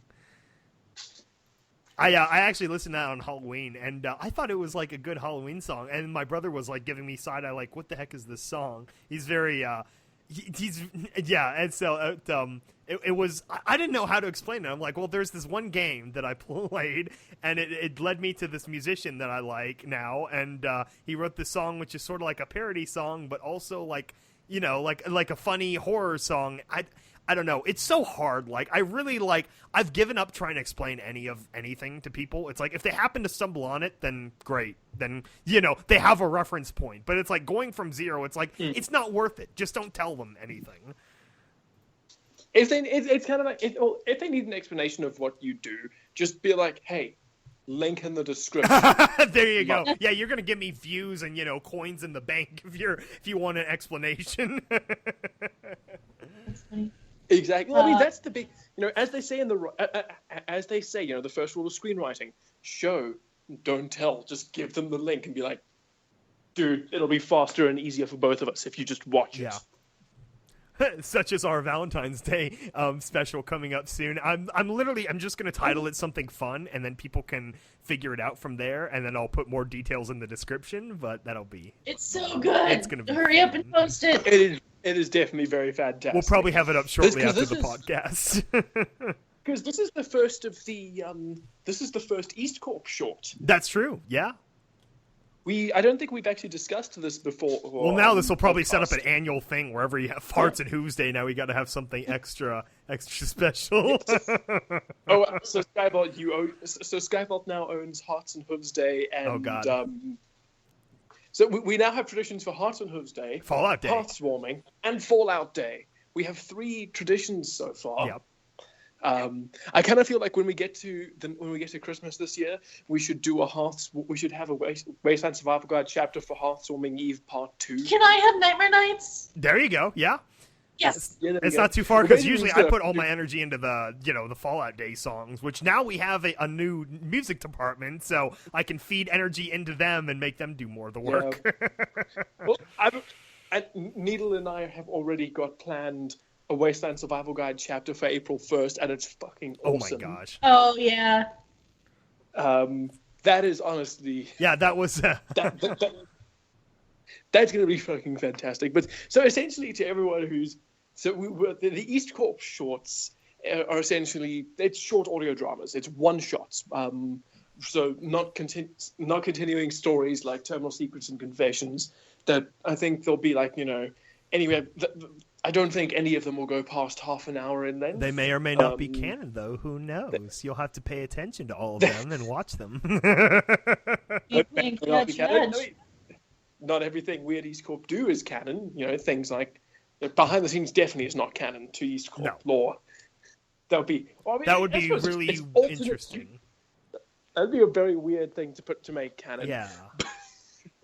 I'm not sure how we do that. If J.K. Simmons' horse had somehow predicted the end of the world, those are the East Corp one-shot short thingies, and they're going to be fantastic. And Skybolt's obviously doing the first one. Yeah, I mean, it's really more open formness of just crap we want to do. That's the beauty of East Corp. Really, is just we let anyone you want to do something, go for it, and then put it out there. It's like we really aren't too limiting. Except James and I are trying to stay canon with each other, and I think so far we've done that. And we don't put any stipulations on each other, like how James dominated the entire pre-war universe. For 99%, I let you have. It's just one small thing that technically I did get to first that I had to carve away. Yes, no, you did get to first. And also because that did prevent a canon clash. Yeah, because we're doing pretty well so far, I think. Yeah, we'll see what happens. Well, I mean, this last episode of the Wasteland Survival Guide was like our first major, gigantic fucking lore dump. Which I did on purpose. I did to set up a whole bunch of other shit. I wanted to make sure that centaurs are canonized in the East Corp lore. The idea of the griffins being from 2 separate... Also because that was also partially because that needed to be... You are getting into next chapter spoilers.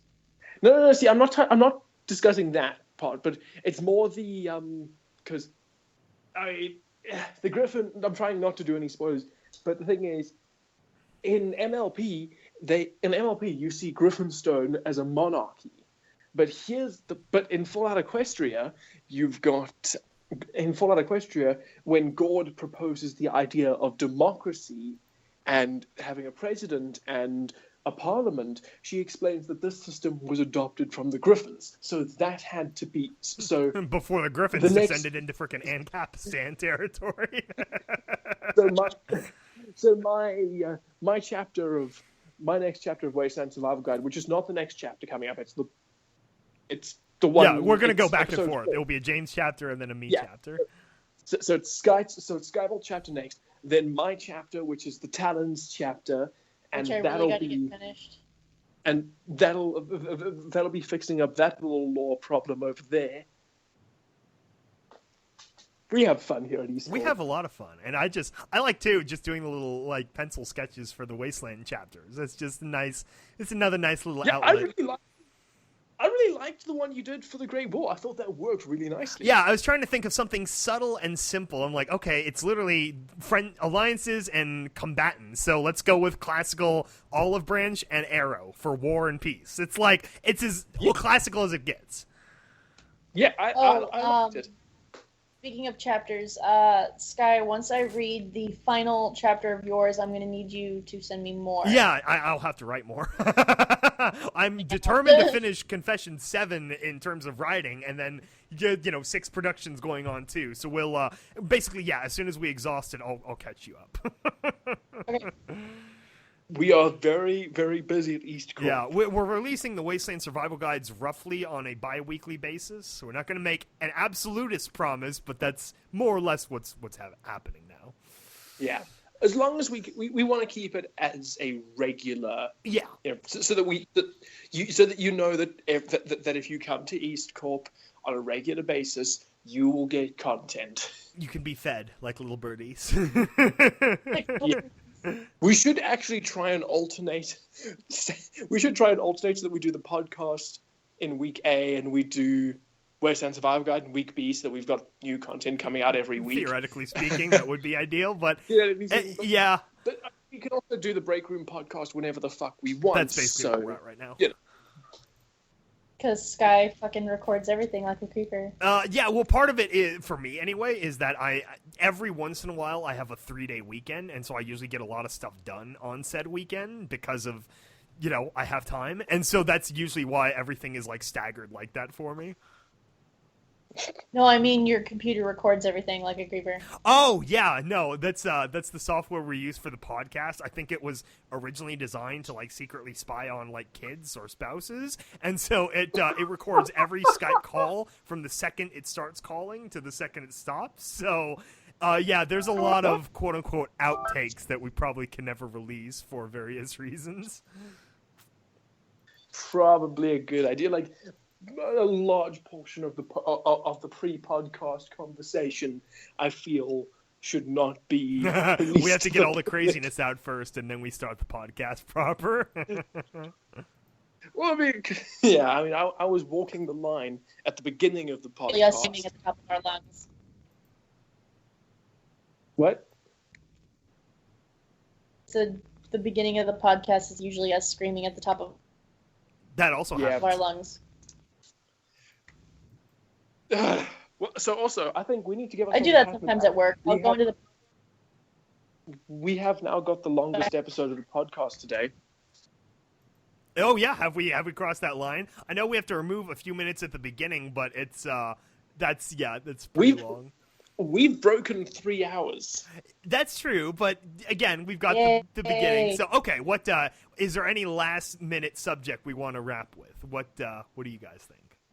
Yes, I have one. Okay. Wouldn't it be cool if we had, Do it. Wouldn't it be cool if we had airships, like actual airships? I know that they tried to develop the Zeppelin, but that didn't go well. No. But what if we actually did have airships? Skybot, do you want to address this? Do you mean from an engineering standpoint, or what? Well, no, I mean, I think discussing airships in Fallout Equestria should be. I think you should be the one to. That is true. Answer credit question. Airships are cool, definitely. In a theoretical standpoint, they are super duper fun. If we had more, if they pushed the technology further, but the problem with them was and still is that they just they became obsolete for a number of reasons. So it's unfortunate. It's like, especially too, because major airship development happened in Germany, and that got tainted by Germany trying to take over the world a few times. And then it also got tainted by the fact that Germany always used hydrogen because they didn't have a helium supply. That was actually one of the things America had a good corner on, was we have a bunch of helium deposits in the plains, like the Midwestern U.S. And so we had like most of the helium supply of the world at that point. And that meant that our airships didn't go up in flames like the frickin' Hindenburg did. But, yeah, so that kind of brought everything to a screeching halt. And then there are old stories like the airship dock at the top of the Empire State Building.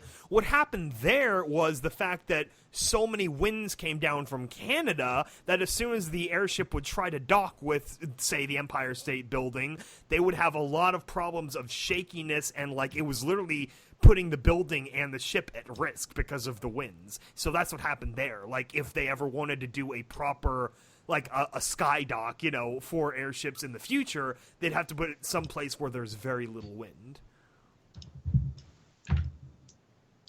Interesting. Yeah, and then and from other technical standpoints is you've just got the trade-offs of energy of you have to have a lot of helium or, you know, heated air or whatever in order to transport a small amount of cargo versus, you know, conventional, you know, well, now modern jet travel is you get so much more return on the energy spent. Especially with nuclear power. It's like one day we'll get to nuclear aircraft again. That'll be sweet. We had a few tests in like the heyday in like the 60s. But what else were problems with airships? Too easy to destroy, too big a target during all the wars. That was a problem. Too slow. Probably slow as fuck. Yeah, too slow in general, especially now in the modern world. Like, finally, there's talk, actually, that they're going to start bringing back supersonic air travel, which would be great. It's like it literally just have a few more on market and then a better approach to them, which is the problem with the Concorde was they tried to get it up to speed so damn quickly for fuel efficiency, and it was loud as hell and, you know, freaked everyone out feeling like you're going vertically on a roller coaster. It's like, you know, just design it better, especially now 50 years later, so you get to altitude at 30,000 feet, then you could go supersonic. It's like you're cutting out, 10 minutes of the beginning and end? Just take your frickin' time.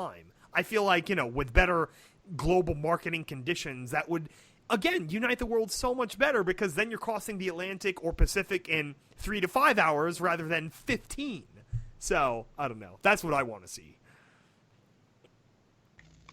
And then, yeah, hopefully less circumstances of crashes. As a non-engineer, I will say yes. Nod your head and say yes.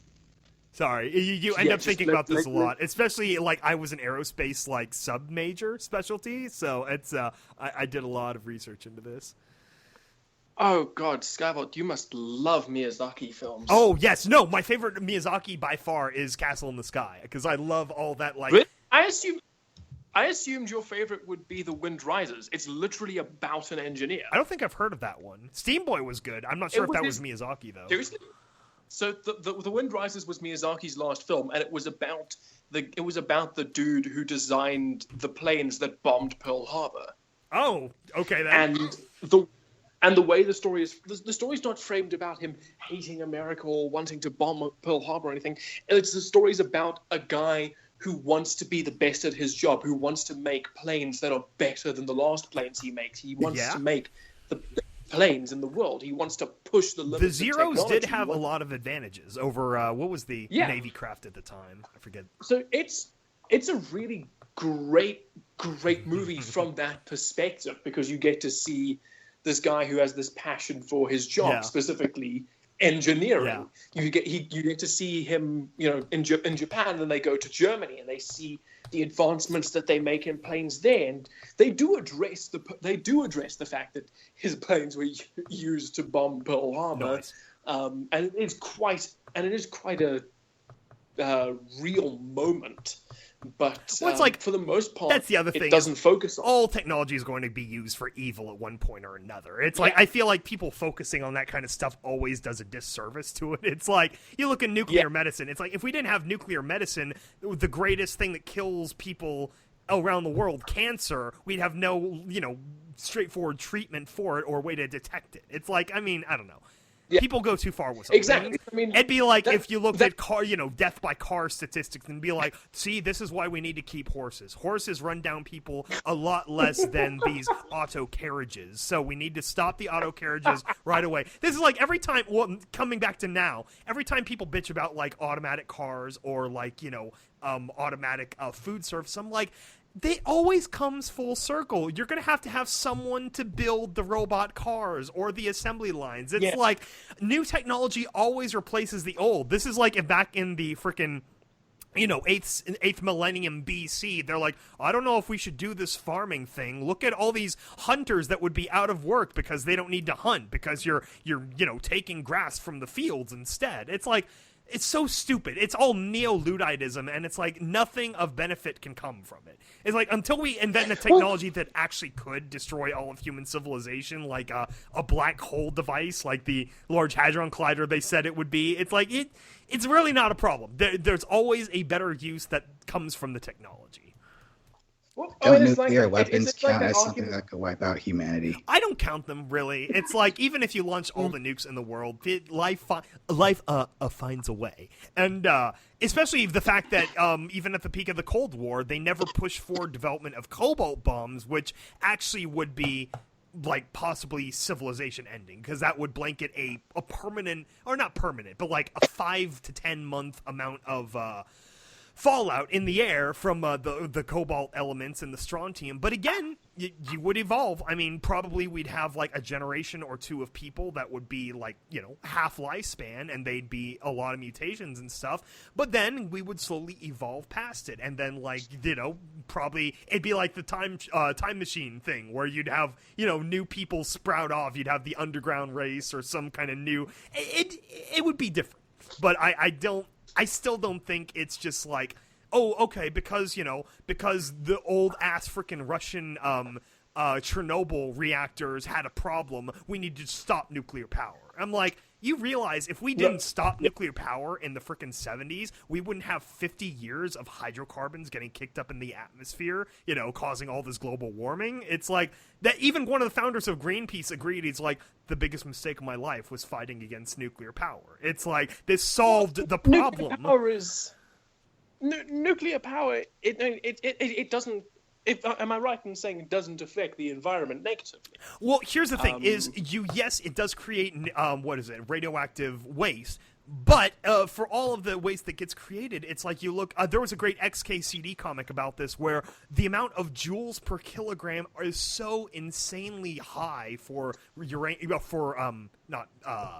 enriched uranium or plutonium that it's like it's not even a comparison. And you look at around the world, how many people die from oil-related accidents, how many natural disasters happen because of oil. It's like a lot of wars that happen because of oil. And it's like, especially America, we have more uranium in the Southwest that we could power the country for 10,000 years at least. And honestly, we're only probably 100 years out from having sustainable, productive fusion power. So it's like we just have to sustain ourselves until then. I don't know.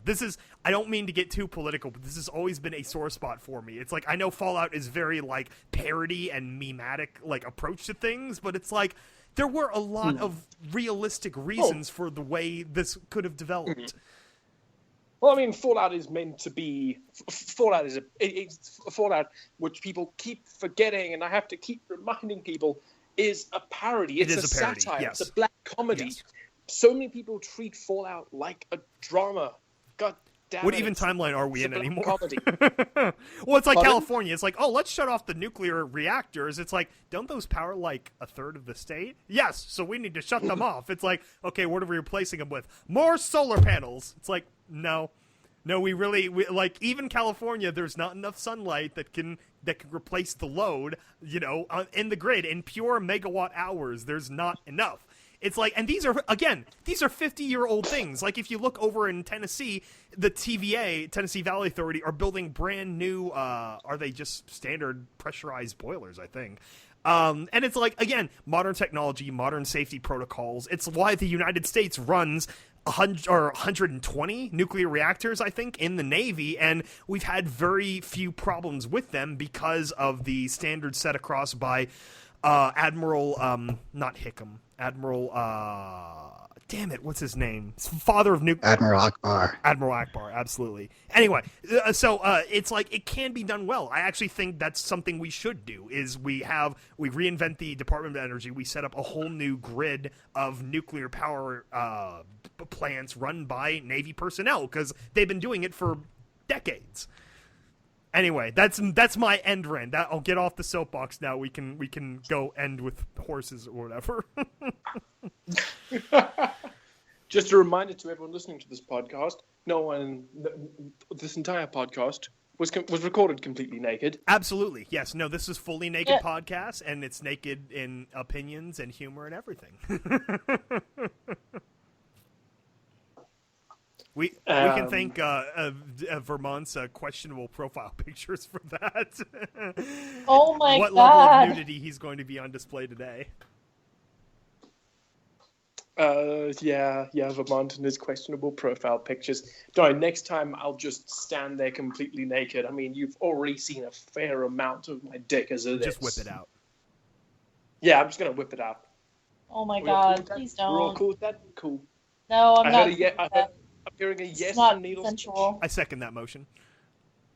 It's not consensual. Non-consensual podcast. That'll be another title for another podcast. The non-consensual podcast. I mean, you could probably name a podcast series like that. I did try to force Oakart into it earlier, but she left because she didn't have a microphone. You did. Poor Oakart. Yeah. Welcome to the non-consensual podcast, the podcast that you didn't want, that you don't deserve, and that probably deserves to be taken to court, but it's happening anyway.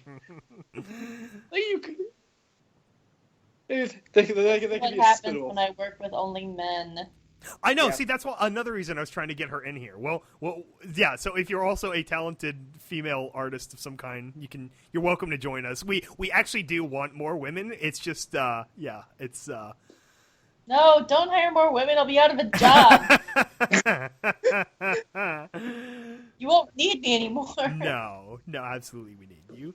No, so, everyone, of course, is welcome to apply for whatever various reasons. We will have more casting for female VAs actually anyway, because after Episode 7, Episode 8 is going to need a female VA for Confessions. And of course, we have all our little projects in between, so we'll have a lot of great opportunities coming up.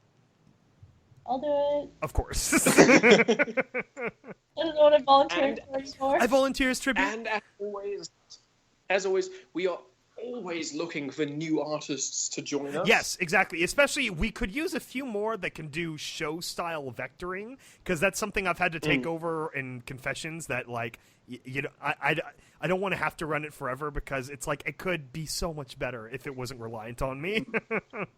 Specifically, very neat, consistent vector art. Like, yes, for that at the moment, we have Krelak, and while Krelak is fantastic, he is also one dude. Yeah, we can't give everyone everything. It's like we ask enough of our artists as it is. So, yes, if you have any kind of visual skill, so. we don't overload. I don't think we do. I feel like we get more asks about, like, what they could do rather than, stop it. Yeah. I mean, we are primarily an audio drama channel, but we want to branch into using more visuals. It would be nice to have a few more art thingies to go with it. Yeah. Now that behind the scenes episode 1 is finished and that's moving into full production, the artists here at East Corp are going to be busy as all hell. Yes. So I know they could use some extra hands on that.